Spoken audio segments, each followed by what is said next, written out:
Garuda Express, an international courier service.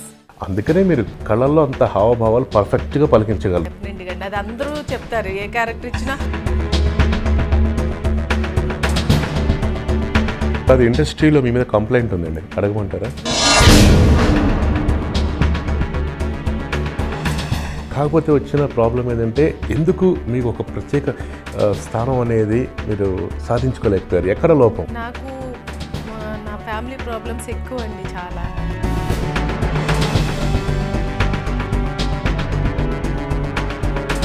కోటి రామకృష్ణ గారితో ఏ films చేసి? భారత్ బంద్ చేశాను.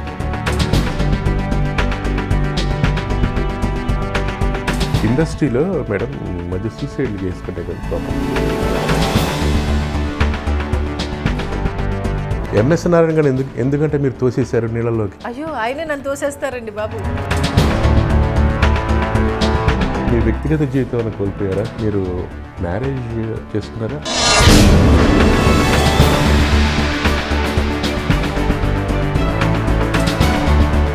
ఇండస్ట్రీలో ఆడవాళ్ళు నిలదొక్కుకోవడం అంటే తప్పనిసరిగా లొంగిపోవాల్సిందేనా? నటించాలి, 300 తీసుకుని పో అని చెప్పి పంపిస్తారు అనమాట.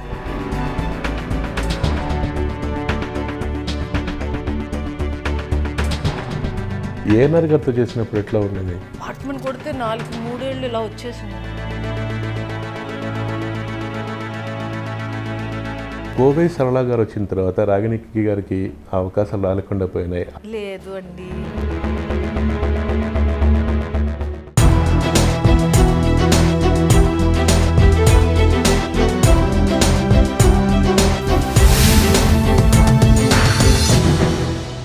నమస్తే, welcome to YoYo TV time to talk with Yashonath. మీకు ఒక అద్భుతమైన గెస్ట్ మీకు పరిచయం చేస్తున్నాం. 30 years senior most junior artist. కోపం వస్తుంది అన్నమాట అంటే కదా, మేడం గారు కూడా కోపం వచ్చేస్తుంది. కానీ ఆ ఒక్క డైలాగు త్రూ అవుట్ వరల్డ్లో ఉన్న తెలుగు వాళ్ళందరినీ షేక్ చేసింది. ఇండస్ట్రీ కాదు, మనం ఎప్పుడు వచ్చాము కాదన్నయ్య, మనం ఎంత బాగా జనాల గుండెల్లోకి వెళ్ళిపోయాము అనేది ముఖ్యం. అలాంటి కోవలోకి వస్తారు రాగిణి గారు కదా. ఇప్పుడు నేను చెప్పింది అమృతం సీరియల్లో ఉన్నటువంటి వారి డైలాగ్. అలాంటి రాగిణి గారు అలా పరిచయం చేయగానే అనేశారు. సో రాగిణి గారిని కాసేపు నవ్విద్దాము. పాపం షూటింగ్ ప్రెజర్స్లో చాలా ఉంటారు. పొద్దున ఎర్లీ మార్నింగ్ 6 నుంచి మళ్ళీ సాయంత్రం వచ్చేసి, పర్టికులర్గా లేడీ ఆర్టిస్టులు అంటే వాళ్ళకు ఇక ఇంటి దగ్గర చూసుకోవాలి, మళ్ళీ షూటింగ్ స్పాట్కి వెళ్ళాలి, మళ్ళీ ఇంటికి రావాలి, మళ్ళీ నెక్స్ట్ డే ప్రిపరేషన్ ఇన్ని ఉంటాయి. అందుకని మంచి స్మైల్ తోటి ఇలా ట్యూన్ చేద్దామని ఆ మాట అన్నాను. సో జూనియర్ ఆర్టిస్ట్ కానే కాదు, సీనియర్ మోస్ట్ వెస్టైల్ యాక్ట్రెస్ ఆవిడ. వారితో ఒకసారి మాట్లాడదాం. Ragini garu, welcome to YoYo TV channel అండి. థ్యాంక్ యూ అండి, thank you so much. 30 years industry junior artist అంటే కొంచెం చివుకు అనిపించిందా? అది తప్పుగా నేను ఎప్పుడూ తీసుకోనండి. ఆర్టిస్ట్ అన్నారు అది చాలు, జూనియర్ సీనియర్ అనేది తర్వాత విషయం. అసలు డైలాగ్ ఎట్లా వచ్చిందండి అసలు? అది మై నేమ్ ఈజ్ మంగతాయర్లో, మై నేమ్ ఈజ్ మంగతాయర్ సీరియల్లో ఒక జూనియర్ ఆర్టిస్ట్ వేషం ఉందండి, ఒకరోజు క్యారెక్టర్ అని పిలిచారు నన్ను. ఓకే. నేను చెప్పా ఒకరోజు ఏం చేస్తానండి, డైలీ సీరియల్స్ అన్నప్పుడు కొంచెం లెంత్ క్యారెక్టర్స్ ఇస్తే బాగుంటుంది కదా అని అడిగితే, లేదు లేదు ఇంటూరు వాసు గారు చెప్పారండి, హీరో సురేష్ గారు కూడా అడగమన్నారు, ఒకరోజేనంటే చాలా బాగుంటుంది ఆ క్యారెక్టర్, మంచి సీన్ అండి ఒకటే అని పిలిచారు. సరే అని వెళ్ళా షూటింగ్ లొకేషన్ కి. ఒక పార్క్ లో షూటింగ్. ఒక హీరో ఒళ్ళో పడుకుని, బాబు నేను చచ్చిపోతున్నాను బాబు కాపాడు అనేదో ఒక డైలాగ్ ఇస్తారనమాట. ఇది జూనియర్ ఆర్టిస్ట్ వేషం కదా, జూనియర్ ఆర్టిస్టులు ఎలా అంటే ఎంతసేపు మనమే ఫ్రేమ్ లో ఉండాలి అని పక్క వాళ్ళని గెంటేస్తూ ఉంటారు అనమాట. అలా నేను కూడా దాంట్లో బాబు అని బాగా కష్టపడి ఆ డైలాగ్ లాగి చెప్తా ఉంటాను అనమాట. చాలాసేపు చెప్తుంటే డైరెక్టర్ కట్ కట్ కట్ అని 140 టేకులు 150 టేకులు అవుతా ఉంటాయి. ఏంటమ్మా ఇది ఏంటంటే, సార్ ఏంటి సార్ మీరు రాక ఓ హీరోకి అమ్మ వేషం వచ్చింది, కొంచెంసేపు నేను కనిపించాలి కదా స్క్రీన్లో, అందుకని అలా చెప్తున్నానంటే, చాలు చాలు నటించిన చాలు, 300 తీసుకుని పో అని చెప్పి పంపిస్తారు అనమాట. అది ఆ క్యారెక్టర్ అలా అని చేసి వచ్చేసా అండి. హీరో సురేష్ గారి వైఫ్ రైటర్ అనమాట దానికి. క్యారెక్టర్ చూసి ఆవిడ చాలా మెచ్చుకున్నారు, అసలు ఎంత బాగా చేశారు ఆవిడ, చాలా బాగా చేశారు అని. నెక్స్ట్ మంత్ మంత్ మళ్ళీ ఫోన్ చేసి డేట్లు కావాలండి అంటే దేనికండి అన్న మంగతయారు సీరియల్ కండి అదేంటి ఒకరోజు వేషం అని పిలిచారు కదా అయిపోయింది కదా అంటే లేదు లేదు ఆ క్యారెక్టర్ని ఇంటికి తీసుకొస్తున్నామండి మంగతయారిని పెంచిన అమ్మ కింద వచ్చి ఇక్కడ కొంచెం ఓవర్ యాక్షన్ చేస్తూ జూనియర్ ఆర్టిస్ట్ కదా బాగా అందరినీ ఇంట్లో మంచి చేసుకుని ఇంట్లోనే సెటిల్ అయిపోతుందని అలాగా ఒక 2.5 years చేశాను అనమాట నా 2.5 years డైలీ సీరియల్ 2.5 years చేశానండి. మహేశ్వర్ గారు లొకేషన్కి రాగానే అంటుండేది నేను లేకపోయినా పర్వాలేదు రాగిణి గారు ఉన్నారుగా ఈ సీరియల్కి హీరోయిన్ ఆవిడే అంటుండేది అనమాట.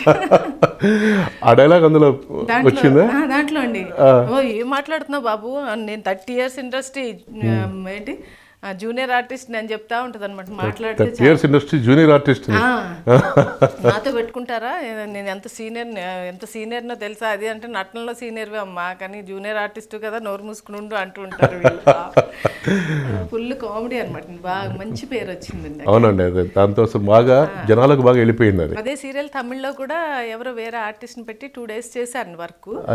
ఆ అమ్మాయి చేయలేకపోయారు నాలాగా మళ్ళీ నాకు ఫోన్ చేసి మీరే వచ్చి చేయాలి తమిళ్లో అంటే నేను చెప్పా తెలుగులో పేజీలు డైలాగులు అండి 4 పేజీలు సీన్ ఉంటే 3.5 పేజీ నేనే మాట్లాడతాను అనమాట.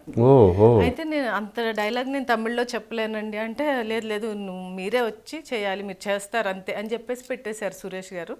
ఇంక చచ్చినట్టు వెళ్ళి ఒక 1.5 year అక్కడ చేసి వచ్చాను. అది కూడా డైలీ సీరియల్ మరి అక్కడ డైలాగ్స్ మరి మీకు ఎట్లా చెప్పేసేదానండి వచ్చేసింది ఏంటో తెలీదు అంతే. మెమరీ బాగా ఉన్నది మెమరీ లేదు ప్రాంప్టింగ్లు వచ్చినాయి కదండి ఇప్పుడు కొంచెం తమిళ్లో ప్రాంప్టింగ్ తీసుకుని చెప్పేసేదాన్ని. బ్రాటప్ అంతా మీరు చెన్నై కదా మేడం? చెన్నై కదండి చిన్నప్పుడు ఉన్నాను అక్క ఉన్నారు కృష్ణవేణి గారు 4వ అక్క అనమాట ఆవిడ. అక్క దగ్గర చిన్నప్పుడు ఉండి డాన్స్ నేర్చుకున్న వెంపటి శ్రీ సత్యం గారి దగ్గర కూచిపూడి డాన్స్. ఆ డాన్స్ నేర్చుకునేటప్పుడు కొంచెం తమిళ్ టచ్ ఉంది కానీ ఇక్కడ హైదరాబాద్ వచ్చాక ఏముంది ఇక్కడ హిందీ తెలుగు. అందుకనే మీరు కళల్లో అంత హావభావాలు పర్ఫెక్ట్ గా పలికించగలరు మీరు భరతనాట్యం చేసుకున్నారు కాబట్టి. చెప్తారు ఏ క్యారెక్టర్ ఇచ్చినా నువ్వు అన్న అన్ని ఎక్స్ప్రెషన్స్ భలే వచ్చేస్తే రాగిణికి క్లాసికల్ డాన్సర్ కదా నవరసాలు పలికించగలుగుతారు. కామెడీ విలన్ క్యారెక్టర్ గా సీరియస్ గా. నేను శశిరేఖ పరిణయం ఒక సీరియల్ చేశా అండి అబ్బా దాంట్లో అయితే భయంకరమైన విలన్ అనమాట వరాలమ్మ అని ఏసేంట్రా నాకు కొడుకుని అంటూ ఉంటది అనమాట పెద్ద కళ్ళు చేయాలి పొద్దున్న వెళ్ళిన దగ్గర నుంచి సీన్లు చేస్తా ఉంటే ఇవన్నీ బిగబెట్టి ఇలా పెట్టి చెప్తా ఉండేదాన్ని అనమాట డైలాగ్ చెప్తుంటే ఇంక అందరూ భయపడిపోయేవారు. నేననేది నా కళ్ళకే భయపడితే ఇంక పెద్ద కళ్ళోళ్ళు చేస్తే ఇంకేంటండి అని లేదు అమ్మ భలే చేస్తున్నారండి అనేవారు. ఈవినింగ్ ఇంటికి వచ్చేసరికి అన్ని పెయిన్స్ వచ్చేసాయి అనమాట అంటే అలవాటు లేదు కదా ఎప్పుడు నన్ను చూస్తే అందరూ చాలా ఇంట్లో అమ్మాయిలా ఉంటావు ఆ ఫేస్ అది నిన్నెవరు ఏం అనుభూతి కాదు మంచి అమ్మాయిలా అనిపిస్తావు అది ఇదని ఏడిపిస్తుండేవారు నన్ను ఉత్తేజ్ గారు కాదంబరి కిరణ్ గారు వీళ్ళందరూ. అలాంటి దాన్ని విలన్ క్యారెక్టర్ చేస్తే మంచి పేరు వచ్చిందిలేండి అది కూడా. కాదు ఇండస్ట్రీలో మీ మీద కంప్లైంట్ ఉందండి అడగమంటారా? ఏంటి చెప్పండి. అమ్మో మీరు ఫీల్ అవ్వాలంటే అడుగుతాను. రాయేసారే వినలేదు అంతేనా? కంప్లైంట్ అదే ఇలా ఎప్పుడు నవ్వుతూ ఉంటారట. మీకు విషయం తెలుసా నన్ను సావిత్రి గారు అని కూడా అంటూ ఉంటారు. ఎందుకు అంటే అందరినీ పలకరిస్తా అనమాట లొకేషన్కి వెళ్ళగానే ఆఖరికి ప్రొడక్షన్ అమ్మాయి గిన్నెలు కడుగుతుంటా నమస్తే అమ్మ అంటే నమస్తే బాగున్నారా ఇంట్లో అందరూ అని అడిగి వెళ్తూ ఉంటాను అనమాట. అందరినీ పలకరిస్తా అని సావిత్రమ్మ గారు ఇలాగే పలకరించేవారండి లొకేషన్కి రాగానే అందరినీ చిన్న పెద్ద లేకుండా అంటారు. మళ్ళీ అన్ని పట్టుకెళ్ళి ఇంట్లో ఏది ఉంటే అది పచ్చడి గిచ్చడి అన్ని పట్టుకెళ్ళి షూటింగ్ లో అందరికి పెడుతూ ఉంటారు అన్నమాట. ఆ విషయంలోనేమో సూర్యకాంత్ అమ్మ అంటారు. అవును సూర్యకాంతం గారు కూడా సెట్స్ తీసుకెళ్తుండేవారట. నా చిట్టిబాబు గారు చెప్పేటప్పుడు ఇంట్లో నుంచి అన్ని తీసుకొచ్చేసి అందరికి నేను ఎవరికి తీసుకెళ్ళి పెడుతున్నా డైరెక్టర్స్ అంటుంటారు మా సూర్యకాంతం గారు ఏదో తెచ్చారే ఈవేళ అంటూ ఉంటారు అనమాట. నేనంట అయ్యో మహాతల్లి పేరు స్మరిస్తాను కూడా మనం హరోలు కాదండి అంత మహానటులు వాళ్ళు. వాళ్ళ పేరు పోయిన సంవత్సరం నేను సావిత్రి గారు అవార్డు తీసుకున్నాను. ఈ సంవత్సరం గిరిజా గారు అవార్డు ఇచ్చారు నాకు. నిజంగా నాకు ఎంత సంతోషం అంటే అవార్డు తీసుకునేటప్పుడు కూడా ఇలాగే కళ్ళం నీళ్ళు వచ్చినాయి అనమాట. ఆనంద బాష్ప. నిజమైన ఆర్టిస్ట్ కావాల్సింది కూడా అప్లాజ్ అవేనండి కదా. సెల్ఫ్ సాటిస్ఫాక్షన్ ఒకటి ఉంటుంది నిజంగా కదా. నిజంగా అండి అది చాలా ఈ యాక్టర్ అయినందుకు నేను అవి చాలా అనుభూతి పొందాను అనిపిస్తుంది నాకు. అవన్నీ పొందగలిగానేమో. నా జన్మకి ఇంత మంచి జన్మనిచ్చింది నిజంగా మా అమ్మకి నాన్నకి. నేను ఎప్పుడు 10 జన్మలు ఎత్తిన వాళ్ళు కడుపునే పుట్టాలి, ఇలా ఆర్టిస్ట్ని అవ్వాలని కోరుకుంటాను. గ్రేట్ గ్రేట్, చాలా సంతోషం. అదే జనరల్గా అందరూ అనుకుంటుంటారు ఎవరితో ఒకరితో కంపేర్ చేస్తారని చెప్పని. మిమ్మల్ని శ్రీలక్ష్మి గారితో కంపేర్ చేస్తారు కదా, సూర్యకాంతం గారితో కంపేర్ చేస్తారు, సావిత్రి గారితో కంపేర్ చేస్తుంటారు మిమ్మల్ని. కాకపోతే వచ్చిన ప్రాబ్లం ఏంటంటే ఎందుకు మీకు ఒక ప్రత్యేక స్థానం అనేది మీరు సాధించుకోలేకపోయారు? ఎక్కడ లోపం? టాలెంట్లో లోపం లేదు, పెర్ఫార్మెన్స్లో లోపం లేదు. సో చైల్డ్ ఆర్టిస్ట్గా మీరు వచ్చారు. సో అప్పుడు శ్రీదేవి గారు చైల్డ్ ఆర్టిస్ట్గా వచ్చారు, రాశి గారు చైల్డ్ ఆర్టిస్ట్గా వచ్చారు, వీళ్ళందరూ వచ్చినారు. ఎక్కడ మీరు సక్సెస్ కావడానికి గల కారణం ఏంటంటే? నాకు నా ఫ్యామిలీ ప్రాబ్లమ్స్ ఎక్కువ అండి చాలా. నా చిన్నప్పుడే నాన్నగారికి కాలు చేయబడిపోయింది, పక్షవాతం వచ్చి 16 సంవత్సరాలు బెడ్ మీదే ఉన్నారు. హైదరాబాద్ మీరే తీసుకొచ్చారు, మీరు కష్టపడుతూ సీరియల్స్కి వెళ్తూ వాళ్ళని పోషించారు. ప్రోగ్రామ్స్ చేస్తూ ప్రోగ్రామ్కి ఒక 500 ఇచ్చేవారు. అలాగా Saumitri school of fine arts అని క్రాస్ రోడ్స్లో ఉండేదండి. ఆయన ఒక పిల్లల్ని అందరిని వేసుకుని ఒక డొక్కు వ్యాన్లో ఊర్లు తీసుకెళ్ళేవారు అనమాట. నన్ను ఊర్లు తీసుకెళ్ళి ఒక 6 ప్రోగ్రామ్స్ చేస్తే ఒక 3000 రూపీస్ వచ్చేవండి మంత్లీ. అవి తెచ్చి ఒక 750 రూపాయలు ఇంటి అద్దె కట్టుకుని, నాన్నగారికి ఒక 1000 రూపాయలు మందులు కొని, ఇంట్లోకి అమ్మకు ఒక 500 ఇచ్చి మిగతా నా దారి ఖర్చులకి అయ్యి ఉంచుకునేదాన్ని అనమాట. అలాగా 3000తో నెల నెల గడుపుతూ ఏదో చిన్న చిన్న క్యారెక్టర్స్ వస్తే, అంటే నేను హీరోయిన్ అయ్యే స్టేజ్ అండి నాది. నేను హైట్ ఉంటాను, అన్ని పర్ఫార్మెన్స్ అది మీరు అన్నట్టు అన్నీ ఉన్నాయి. కానీ ఏంటంటే నాకు ప్రోత్సాహం లేదు. వెనకాల నువ్వు చేయగలవు, చెయ్యి, నువ్వు మంచి ఆర్టిస్ట్ అవుతావు అని ఎవరు చెప్పేవాళ్ళు లేరు అనమాట. కొంచెం సపోర్ట్ తక్కువ అయిపోయింది నాకు. అప్పటి నుంచి కూడా నాకు చిన్న వయసు నుంచి కూడా నాకు ఎలా అయిపోయిందంటే, మా అమ్మ మా అక్క ఎవరో ఒకళ్ళు వచ్చి షూటింగ్ దగ్గర హెల్ప్ చేయడం కానీ అవన్నీ లేక ఒక అనీజీ మనసులో అలాగే ఉండిపోయింది అనమాట. ఇప్పటికీ అదే ఫీల్ అవుతూ ఉంటా. నాకు ఫస్ట్ నుంచి కూడా ఒక్కదాన్ని వెళ్ళడం, నైట్ అయినా షూటింగ్ చేసుకోవడం, ఇంటికి వచ్చాక మళ్ళీ ఏదో అలా తిని పడుకోవడం అలా అనమాట. కొన్ని రోజులైతే మంచినీళ్ళు తాగి పడుకున్న రోజులు కూడా ఉన్నాయి. అంత కష్టపడి వచ్చా అండి.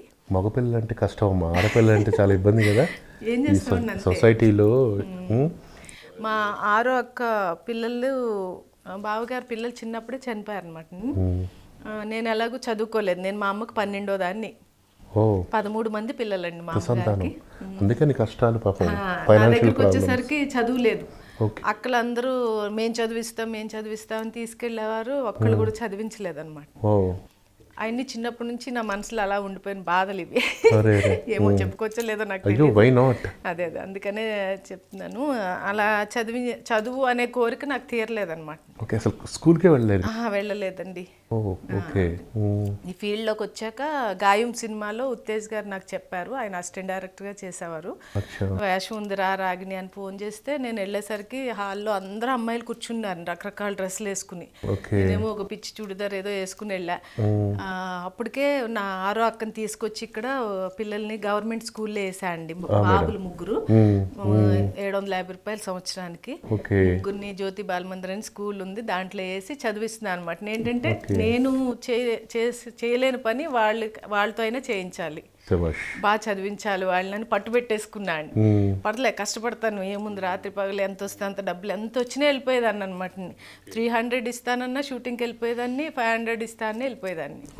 ఆ చిన్న చిన్న క్యారెక్టర్లు, పరమానంద శిష్యులు కదా, అఖండ దీపం, ఇవన్నీ కూడా ఏదో చిన్న చిన్న వెనకాల నుంచి అవి ఇస్తే కూడా చేసేసేదాన్ని. నర్సు డాక్టర్ అంటే కూడా చేస్తానండి, సాయంత్రానికి డబ్బులు ఇచ్చేస్తారా అని అడిగెళ్ళి చేసేసాను. అలా వెళ్ళి చేసేసిన రోజుల్లో ఉత్తేజ్ పాపం ఫోన్ చేసి గాయం సినిమాలో వేషం ఉంది రా రాగిని అంటే సరే అని వెళ్ళాము. అందరూ మంచి డ్రెస్సులు వేసి కూర్చున్నారు. ఉత్తేజ్ గారు అన్ని వేషాలు ఉన్నాయా, అంతమంది అమ్మాయిలు వచ్చారు అని అడిగాను. అడిగితే లేదు అదే ఒకే వేషానికి అంటే సర్లే ఇంకా అయినట్టే పదక్క వెళ్ళిపోదాం అన్న. మా అక్క చెప్పారని లేదు వచ్చాం కదా ఎలాగో ఆటో డబ్బులు పెట్టుకుని ఒకసారి కనిపించేసి వెళ్తే నెక్స్ట్ సినిమాలో కూడా ఏదన్నా ఉంటే ఇస్తారు కదా, కొని ఎలాగో ట్రై చేయాలనుకుంటున్నావు కదా నువ్వు అంది. సరే అని కూర్చున్నా. ఒక 5గురిని పిలిచాక నన్ను పిలిచాను రామ్ గోపాల్ వర్మ గారు. లోపల వెళ్తే కూర్చోమ్మా అన్నారు. కూర్చున్నా. ఏం పేరు అంటే రాగిని అండి. ఎంత ఉన్నావు హైట్ అంటే 5'4" అండి. ఒకసారి లేచి అటు ఇటు నడు అన్నారు. ఇదేంటారా బాబు ఇలా అంటున్నారని సరేనండి అని అటు ఇటు నడిచాను. ఓకే అని ఉత్తేజ్ పిలిచి కాస్ట్యూమర్ని పిలిచి అమ్మాయి మెజర్మెంట్స్ తీసుకోమనండి, ఆ క్యారెక్టర్కి అమ్మాయి ఓకే అన్నాడు. నాకు ఒకేపుని చాలా సంతోషం వేసింది, ఒకేపుని బాధ. ఎందుకు బాధ అంటే అంతమంది అమ్మాయిలు వచ్చారు, పాపం అందరికి వేషం లేదే నాకు ఇచ్చేసారా అని అదో మా అక్క తిట్టింది, నీకు వచ్చిందని సంతోషపడకుండా పాపం అంతమంది అమ్మాయిలు పిలిచి వెనక పంపిస్తున్నారని బాధపడతావేంటి అంటే, ఏమో అక్క పాపం అయ్యో లేదు చెయ్యి నువ్వు అని చెప్పి అన్నారు. గుమ్మడి గారి కూతురు క్యారెక్టర్ దాంట్లో టైటిల్స్ ముందు వస్తుంది అనమాట. నా కూతురు జగపతి బాబు గారికి చెప్తా ఉంటాడు, నా కూతురు ఇలా లవ్ చేసింది ఒక అబ్బాయిని, పెళ్లి చేద్దాం అనుకునేసరికి ఇలా రేప్ చేయడం, కోర్టులోంచి పైనుంచి పడి చచ్చిపోతుంది క్యారెక్టర్. దానికి మంచి పేరు వచ్చిందండి. తర్వాత అన్నపూర్ణ వాళ్ళది తీర్పు సినిమాలో నాగేశ్వరరావు గారు కూతురుగా ఇచ్చారు, జగపతి బాబు గారు చెల్లెలు వేషం. అది మంచి క్యారెక్టర్. వర్మ గారు ఏం డైలాగ్ చెప్పించలేదు మీ చేత ఏమి? ఇంకా డైలాగులు ఏం చెప్పించలేదండి, అసలు ఏం లేదు, నడవమన్నారు అటు ఇటు అంతే, ఓకే చేస్తారు ఆయన. ఏఎన్ఆర్ గారితో చేసినప్పుడు ఎట్లా ఉండేది సెట్స్ లో? భయపడ్డారా? ఆయన సీరియల్స్ లో కూతురుగా చేయటం అంటే అమ్మో, ఒక కొట్టే సీన్ ఉంటుందండి, పార్ట్మన్ కొట్టి ఎందుకు అబద్ధాలు ఆడుతున్నావు అని చెప్తాడు అనమాట. సిగ్నల్ దగ్గర బాయ్ ఫ్రెండ్ తో కనిపిస్తాను, ఎక్కడికి వెళ్ళొచ్చావు ఇప్పుడు వరకు అంటే, ఆ క్లాస్ ఉందా అన్న, క్లాస్కి వెళ్ళొచ్చాను అంటాను అనమాట. పార్ట్మన్ కొడతాడు, రోహిణి అట్టంగర్ గారు వస్తారు ఈ లోపు, అయ్యో ఏంటండి పిల్లలు కొడుతున్నారు అంటే, అబద్ధాలు ఆడుతుంది ఇది, చెప్పు ఎక్కడికి వెళ్ళా అంటే, బాయ్ ఫ్రెండ్తో బయటకు వెళ్ళాను నాన్న అంట. కోట శ్రీనివాసరావు గారు కొడుకుతో తిరుగుతుంటుంది అనమాట. ఆ సీన్ అప్పుడు పార్ట్మన్ కొడితే 3 ఏళ్ళు ఇలా వచ్చేసినాయి, గట్టిగా కొట్టేశారు. కొడితే నేను అన్న, సార్ ఏంటి సార్ మీరు ఇలా కొట్టేస్తున్నారు అంటే, అలా కొడితే కానీ నీకు రియాక్షన్ రాదు అన్నారు. అనుకున్నా అదొక్క అప్పుడే అండి ఆయనతో భయపడింది నేను. తర్వాత నుంచి ఇంక ఎప్పుడు పిలిచినా ఇట్రా అని అలా పారిపోతూ ఉండేదాన్ని ఆయన చాలు. ఏంటిది రాగిని అలా వెళ్ళిపోతుంది, పిలువండి రావు గారు ఇక్కడ కూర్చోమనండి, కూర్చో, ఏంటి నన్ను చూసి పారిపోతున్నావు అనేవారు. అయ్యో లేదు సార్ ఊరికి అలా వెళ్తున్నాను నేను అనేది గుర్తొస్తూనే ఉంది సార్.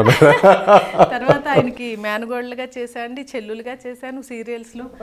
మట్టి మనిషి ఒకే ఒక్కడు సీరియల్స్ లో కూడా ఆయనతో వర్క్ చేశాను. ఒకరోజు కింద షూటింగ్ లో ఉంటే ఆయన షర్ట్ ప్యాంట్ మార్చుకుంటున్నారు, నాదేమో డ్రెస్ చేంజ్ అని చెప్పారు.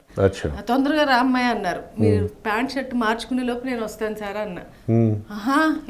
చూద్దాం అన్నారు, అప్పట వెళ్ళా అండి, బ్లౌజ్ మార్చేసుకున్నా, బొట్టుతో సహా మార్చుకుని కిందకి దిగుతుంటే ఆయన బటన్స్ పెట్టుకుంటున్నారు. అలా అమ్మ బాబాయ్ నువ్వు మామూలు దాని కాదు రాగిని, ఏంటి బొట్టుతో సహా మార్చావు పిల్ల అన్నారు. అవును సార్ అన్నారు. ఆ తీర్పు సినిమా అప్పుడే ఏం తినొచ్చారు సార్ టిఫిన్ అని అడిగితే, పెసరట్టు ఉప్మా తిన్నాను అన్నారు. ఏంటి సార్ పెసరట్టు ఉప్మా కాంబినేషన్ అంటారు అంటే, నువ్వు ఎప్పుడు తినలేదా అన్నా. లేదండి తినలేదు అన్న. నెక్స్ట్ డే పొద్దున్నే 5 గంటలకు లేచి ఆయన పెసలేసి మిక్సీలో ఆయన చేత్తో ఆయన పెసరట్టు వేసుకుని ఉప్మా చేసుకుని పట్టుకొచ్చారు. పట్టుకొచ్చి పిలవండి రాగిని ఎక్కడ ఉందంటే, లోపల మేకప్ అవుతుంది, రమ్మని ఇటు ముందు అని కూర్చోబెట్టి పక్కన ప్లేట్ పెట్టు, పెసరట్టు అయ్యి ఉప్మా అయ్యి అని అసిస్టెంట్ని, మొక్క ఇరు పెసరట్టు ఉప్మా ముంచుకో తిను. తిన్నాను బాగుంది అంటే, బాగుందా లేదా, బాగుందండి అంటే, అమ్మ మీరు అడిగారండి అన్న, పొద్దున్నే 4:30కు లేచాడమ్మా ఆయన మీకు అట్టుని ఉప్మా చేయడానికి అన్నారు. నేను దండం పెట్టా, అమ్మా గ్రేట్ కదా, గ్రేట్ నిజంగా అండి. నిజంగా అంత పెద్ద యాక్టరు అట్లా ఉండి ఇండస్ట్రీలో మన స్థానం కొంచెం ఉన్నా సరే అంత గుర్తుపెట్టుకొని ఆయన చేయటం అని చెప్పి, పాత యాక్టర్స్తో చేసేటప్పుడు చాలా చాలా సంతోషం వేస్తుంది. ఎందుకంటే వాళ్ళు అలాగే నాలాగే ఎన్నో కష్టాలు పడి, ఆ విలువ తెలుసు వాళ్ళకి, కష్టం అనేది తెలుసు, ఆర్టిస్ట్ అంటే ఎలా ఉండాలి ఎలా చేయాలనేది తెలుసు. ఒక డైరెక్టర్ చెప్పేది వినాలి, వాళ్ళు చెప్పినట్టు చేయాలి. ఒక రైటర్ కథ రాశాడు అంటే ఆ కథకు తగ్గట్టు మనం ఇన్వాల్వ్ అవ్వాలి ఆ కథలో అని ఎన్ని ఉంటాయండి వాళ్ళకి. నిజంగా అసలు అన్ని చేసేవారు కాబట్టి ఆ పాత సినిమాలు ఇప్పటికీ బ్లాక్ అండ్ వైట్ వస్తుంటా అని చూస్తూ ఉంటాను నేనైతే. నాకు చాలా ఇష్టం అండి పాత సినిమాలన్నీ. ఆ తరం వారితో ఇంకెవరితో చేశారు మీరు? వాణిశ్రీ గారితో చేశాండి, జర్నీ వెళ్ళి భద్రాద్రి రాముడిలో ఆవిడ కాంబినేషన్ చేశాను. ఆవిడ కూడా నేనంటే చాలా ఇష్టం. రాగిని మా ఇంటికి రమ్మాయి రావు నువ్వు అది ఇది అంటూ ఉంటారు. అసలు ఎంత నచ్చేసానో ఆవిడకైతే అండి. అంటే అది నాకు ఆ దేవుడిచ్చిన వారంగా భావిస్తాను అంతే. నా మొఖం తీరు ఏమో తెలీదు, అందరితో మంచిగా ఉండాలి అనుకుంటా అండి. ఎంతసేపు ఏం ఆలోచిస్తా అంటే నేను చేసే పని ఏదైనా సరే ఎదుటోళ్ళు బాధపడకూడదు, కష్టపడకూడదు. నేను అలాగే నా మనసు చంపుకుని నేను బాధపడకూడదు. Most adjustable mentality.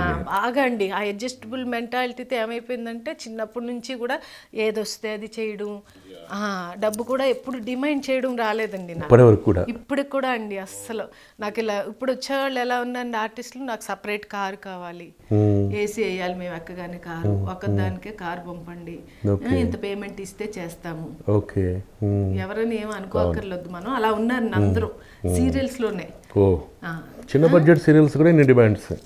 Oh my God. అలా అయిపోయి నాలాంటి దానికి అనిపిస్తుంది. ఇప్పటికే 550 సీరియల్స్ చేశాను నేను.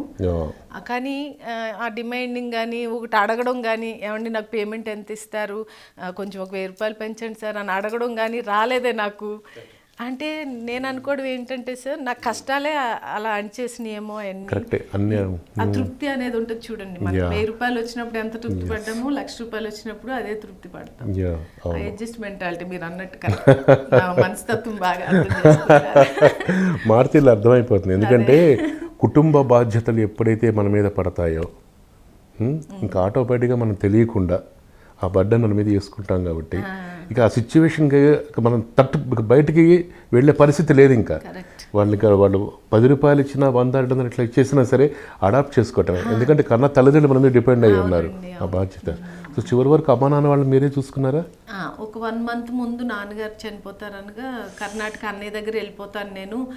ఇక్కడ మీరు ఆడపిల్లలు అయిపోయారు, నాకు ఏదన్నా అయితే మీరు చేయలేరమ్మా అవన్నీ అది ఇది అంటే, నేను కాలేజ్ ఒకటి మాట్లాడి కర్ణాటక చిన్న అన్నయ్య దగ్గరికి పంపించా అండి. పంపించిన కరెక్ట్గా ఈ 12th పంపించాను. నెక్స్ట్ మంత్ 12th చనిపోయారని ఫోన్ వచ్చింది. సో తల్లిదండ్రులు రుణం తీర్చేసుకున్నారు. నిజంగా అండి. అంటే నేను ఆ అక్కలందరిలో అన్నయ్యలందరిలో ఎక్కువ వాళ్ళు నన్ను పెంచి పోషించకపోయినా కూడా లాస్ట్ దాన్ని అయినందుకు వాళ్ళకి సేవ చేసుకున్నానని భావిస్తా అండి. ఆ పుణ్యమే నన్ను ఇలాగ ఇంకా మంచి గుడ్డ కానీ మంచి తిండి కానీ పడుతుందేమో అనిపిస్తుంది అనమాట. కానీ చాలా సంతోషంగా ఉందండి. ఎందుకంటే మీరు కష్టపడుతూ హ్యాండ్ టు మౌత్ పొజిషన్. ఇప్పుడు అక్క పిల్లలు చెప్పాను కదండి, ముగ్గురు సాఫ్ట్వేర్లు అయ్యారండి. 1,00,000 రూపాయలు జీతాలు తెచ్చుకుంటున్నారు హ్యాపీగా. ముగ్గురికి పెళ్ళిళ్ళు చేశాను. ఆ అక్క కూడా చనిపోయారు అనమాట అండి. ఒక 3 years అయింది, థ్రోట్ క్యాన్సర్ వచ్చి. ఇంకా అక్క చనిపోయాక ఇంక నేనే వాళ్ళకి తల్లిదండ్రి అన్నీ అయిపోయాను అనమాట. అలా వెల్ సెటిల్డ్. అందరూ సెటిల్డ్ అండి. వాళ్ళైతే నన్ను ఇక్కడ కాలు కూడా కింద పెట్టినవారు అనమాట. అంత బాగా చూసుకుంటారు. ఎందుకంటే అక్క చిన్నప్పటి నుంచి మాకు కష్టపడింది అని పిన్ని అని కానీ అమ్మ అని కానీ పిలవరు, వాళ్ళు అక్క అనే పిలుస్తారు. వాళ్ళతో పాటు పెరిగాను కాబట్టి వాళ్ళు నన్ను అక్క అనే పిలుస్తారు. మీ కష్టం, మీ బాధ, మీరు పడినటువంటి స్ట్రగుల్స్ ఇవన్నీ మీకు కాకుండా మొత్తం వాళ్ళకే సాక్రిఫై చేస్తున్నాను అని చెప్పి అనిపిస్తుందండి ఎప్పుడన్నా మీకు? అట్లా ఎప్పుడు అనిపించలేదండి. అలా వాళ్ళు కూడా నా పిల్లలే. అంతే అండి. ఒక బాధ్యత తీసుకుని చేయగలిగాను అంటే చాలా గర్వంగా ఫీల్ అవుతా అండి. నేను స్కూల్కి కూడా వెళ్ళకుండా ఒక ఇంగ్లీష్ వర్డ్ కూడా రాకుండా నేను America, Singapore, Dubai, Kuwait, Germany అన్నీ వెళ్ళొచ్చా అండి. అన్ని ఊర్లు తిరిగేసి వచ్చా మొత్తం ప్రోగ్రామ్స్కి. నిజంగా ఎంత అంటే నాకే అనిపిస్తుంది, అన్ని ఊర్లు నేను వెళ్ళానా, ఒక ముక్క ఇంగ్లీష్ రాదు నాకు, ఎలా మేనేజ్ చేశాను అంటే అక్కడ వెళ్ళి ఇంగ్లీష్ వాళ్ళతో కూడా మాట్లాడేసేదాన్ని అనమాట. నమ్మేవారు కాదు, మీరు చదవలేదంటే ఎవరండి నమ్ముతారు అనేవారు అక్కడ వాళ్ళు. నేను నమ్మేదండి, అయ్యో స్కూల్ కూడా వెళ్ళలేదండి అంటే. అసలు పాపం మీరు ఎప్పుడైనా షూటింగ్స్కి వెళ్ళి ఇంటికి రాగానే అమ్మా నాన్న అక్కడ ఉన్నప్పుడు, నాన్న అట్లా మంచం మీద పడిపోయినప్పుడు బాగా ఎంత పెయిన్ఫుల్ గా ఉండేది కదా. చాలా అండి. నైట్ 9 o'clock ఇంటికి వచ్చాక అమ్మ వచ్చావా అనేవారు నాన్నగారు. అన్నీ అక్కడ పాడేసి కాసేపు మేకప్ తుడుచుకుని వెళ్ళి కాళ్ళు నొక్కుతూ కాసేపు కబుర్లు చెప్పేదాన్ని అనమాట. ఇవాళ అలా చేసాం ఇలా చేసాం షూటింగ్ అది ఇదని చెప్తే, పోన్లేమ్మ ఇస్తాడులే దేవుడు, నీకు మంచి వేషాలు వస్తాయి ఇలాంటి ఉండేవారు. అలా మీరు యాక్ట్ చేసి వచ్చి ఇంట్లో సరుకులు అయిపోయినాయే లేవే, వీళ్ళకి రేపు ఎట్లా పెట్టాలి? చాలా రోజులు ఉన్నాయి. నిజమా? చాలా రోజులు ఉన్నాయి. అలా మీరు పస్తులు కాకుండా అమ్మ నాన్న వాళ్ళకి పస్తులతో ఉన్న సందర్భాలు ఉన్నాయి? లేదండి, వాళ్ళు ఎప్పుడు పెట్టలేదు. నేను మీరు తిరగపోయినా వాళ్ళకి మాత్రం మాత్రం ఎప్పుడు అండి. నాన్నగారు ఇంటికి రాగానే అరటిపళ్ళు తెచ్చో అమ్మాయి అనగానే నాకు ఏడుపు వచ్చేసేది. అయ్యో 10 రూపాయలు లేక అరటిపళ్ళు కూడా పట్టుకెళ్ళలేదా అని ఏడ్చిన రోజులు కూడా ఉన్నాయి నా దగ్గర ఉన్న రోజుల్లో. అలా అని ఇప్పుడు అక్కల్ని అడుగుదామా అంటే అక్కలందరూ మంచి సెటిల్డే అండి. కానీ వాళ్ళు చూసేవారు వచ్చినప్పుడు ఏదో ఇచ్చి వెళ్ళేవారు 500 1000 రూపాయలు అయ్యి. సరే ఏదో అలా ఇంటికి వచ్చాండి మొత్తానికి. కానీ ఒకసారి మాత్రం నాన్నగారికి హార్ట్ అటాక్ వచ్చింది నైట్. ఓ పెరాలసిస్తో పాటు హార్ట్ స్ట్రోక్. హార్ట్ స్ట్రోక్ వస్తే నైట్ మెడికల్ షాప్ వాళ్ళు ఉండేవారు దిల్సుఖ్నగర్లో, శ్రీధర్, బాలు అని ఒక ఇద్దరు అబ్బాయిలు నా ఫ్రెండ్స్ అనమాట. పాప మాట వెళ్తుంటే నవ్వుతూ మాట్లాడుతూ ఉండేవారు. అలా ఫ్రెండ్స్ అయ్యారు. ఆ అబ్బాయిలు ఇద్దరికి ఫోన్ చేశాండి. గబగబా వెళ్ళి నాన్నగారు ఏదో నొప్పి అంటున్నారు శ్రీధర్ అంటే వస్తున్నా ఉండండి అని గబగబా ఆటో తీసుకెళ్ళిపోయి దిల్సుఖ్నగర్ నుంచి ఉస్మానియా హాస్పిటల్లో వేశారు. ఓకే, అదో పెద్ద అనుభవం అనమాట నాకు. ఆ నాన్నగారితో రాత్రిపూట 12 వేస్తే హాస్పిటల్కి తీసుకెళ్ళాం. లోపలికి ఐసీలో పడుకోబెట్టి అన్ని మిషన్స్ అవన్నీ పెట్టారు. నేవో పెట్టి మేము చూస్తాంలే అమ్మ రేపు పొద్దున్న రండి మీరు అన్నారు. సరే అని చెప్పేసి అమ్మ నేను 2:30 3 అయిందని ఇంటికి వెళ్ళిపోయాం. నెక్స్ట్ డే పొద్దున్నే అమ్మ కొంచెం క్యారేజ్ వండారు. అవన్నీ పట్టుకుని గబగబా హాస్పిటల్కి వచ్చాము 9 వచ్చి అమ్మని కూర్చోబెట్టేసి లోపలే ఉంచారు కదా ఐసీలోను. రూమ్కి షిఫ్ట్ చేస్తారంట. అమ్మ ఉండు నువ్వు ఇక్కడే, నేను ఇంటికి వెళ్ళి మళ్ళీ పెద్దక్క నేను భోజనం వండుకుని వస్తామని చెప్పేసి ఇంటికి వెళ్ళా. ఇంటికి వెళ్ళి కరెక్ట్గా 12:30 1 o'clock మా పెద్దక్క నేను ఇద్దరం క్యారేజ్ పట్టుకుని ఉస్మానియా హాస్పిటల్కి వెళ్ళాం. వీళ్ళు చూస్తే లేరు ఐసీలో. ఏంటి ఏమైపోయారు, ఇక్కడ ఉండాలి కదండి కృష్ణారావు గారు అంటే, లేదమ్మా అక్కడెక్కడో రూమ్లో పడుకోబెట్టారు, ఆ హాల్లో చూడండి అని. హాల్లోకి వెళ్ళి చూస్తే అందరూ అసలు మొత్తం పెద్ద హాల్ అండి, చాలా ఫ్లోర్స్ ఉన్నాయి. తిరుగుతూనే ఉన్నామండి అన్ని ఫ్లోర్లు. మా అక్క నేను చెమటలు కక్కుకుంటూ తిరుగుతున్నా, ఎక్కడ కనిపించట్లే మా అమ్మ నాన్నగారు. ఏమైపోయారు అసలు ఏంటక్క అంటే, బాబు ఏంటి బాబు లేరు, ఎక్కడికి వెళ్ళిపోయాను. 4 వరకు తిరిగామండి ఈవినింగ్.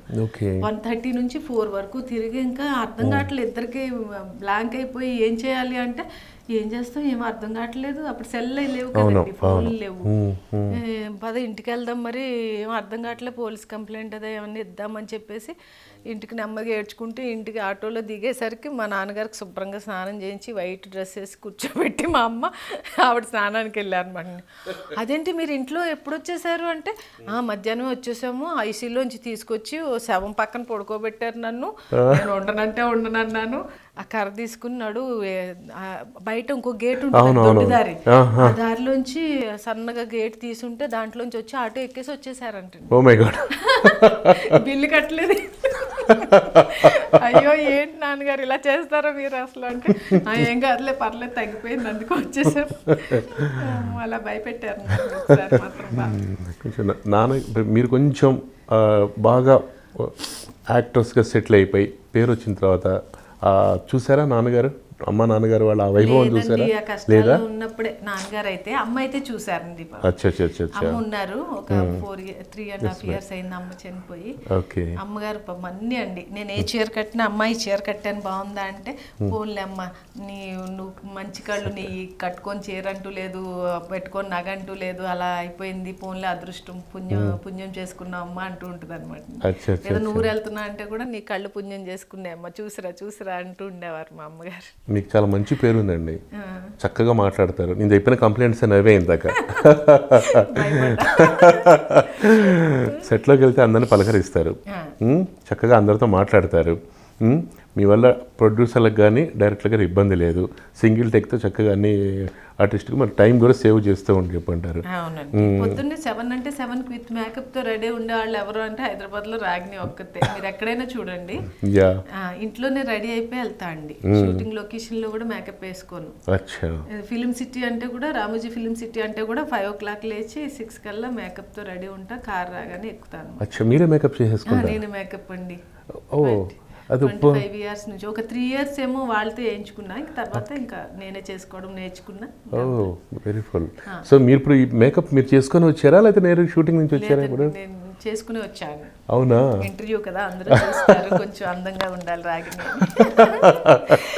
లేకపోయినా కూడా అందంగానే ఉంటా అంటారు.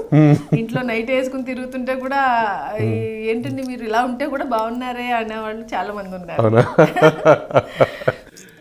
అందరూ అమెరికా అంతా వెళ్ళాను కదండి, అక్కడ అందరూ కూడా అసలు ఎంత నిజంగా అండి ఇక్కడ కన్నా అక్కడ ఎంత ఇష్టపడుతున్నారంటే, బా నేనైతే అసలు మన తెలుగు ఫ్లేవర్ ఎక్కడంటే అక్కడే బాగా వాళ్ళు ఆస్వాదిస్తున్నారు. అయిపోయానండి నేను అక్కడ వాళ్ళకి మాత్రం. బాబోయ్ 2 ఇన్సిడెంట్స్ చెప్పండి, ఎట్లా హౌ మిమ్మల్ని బాగా ఓన్ చేసుకున్నారు. అమృతం సీరియల్స్ బాగా చూసి ఉన్నారు కదా జయలలిత గారు, అక్క అంటా అండి.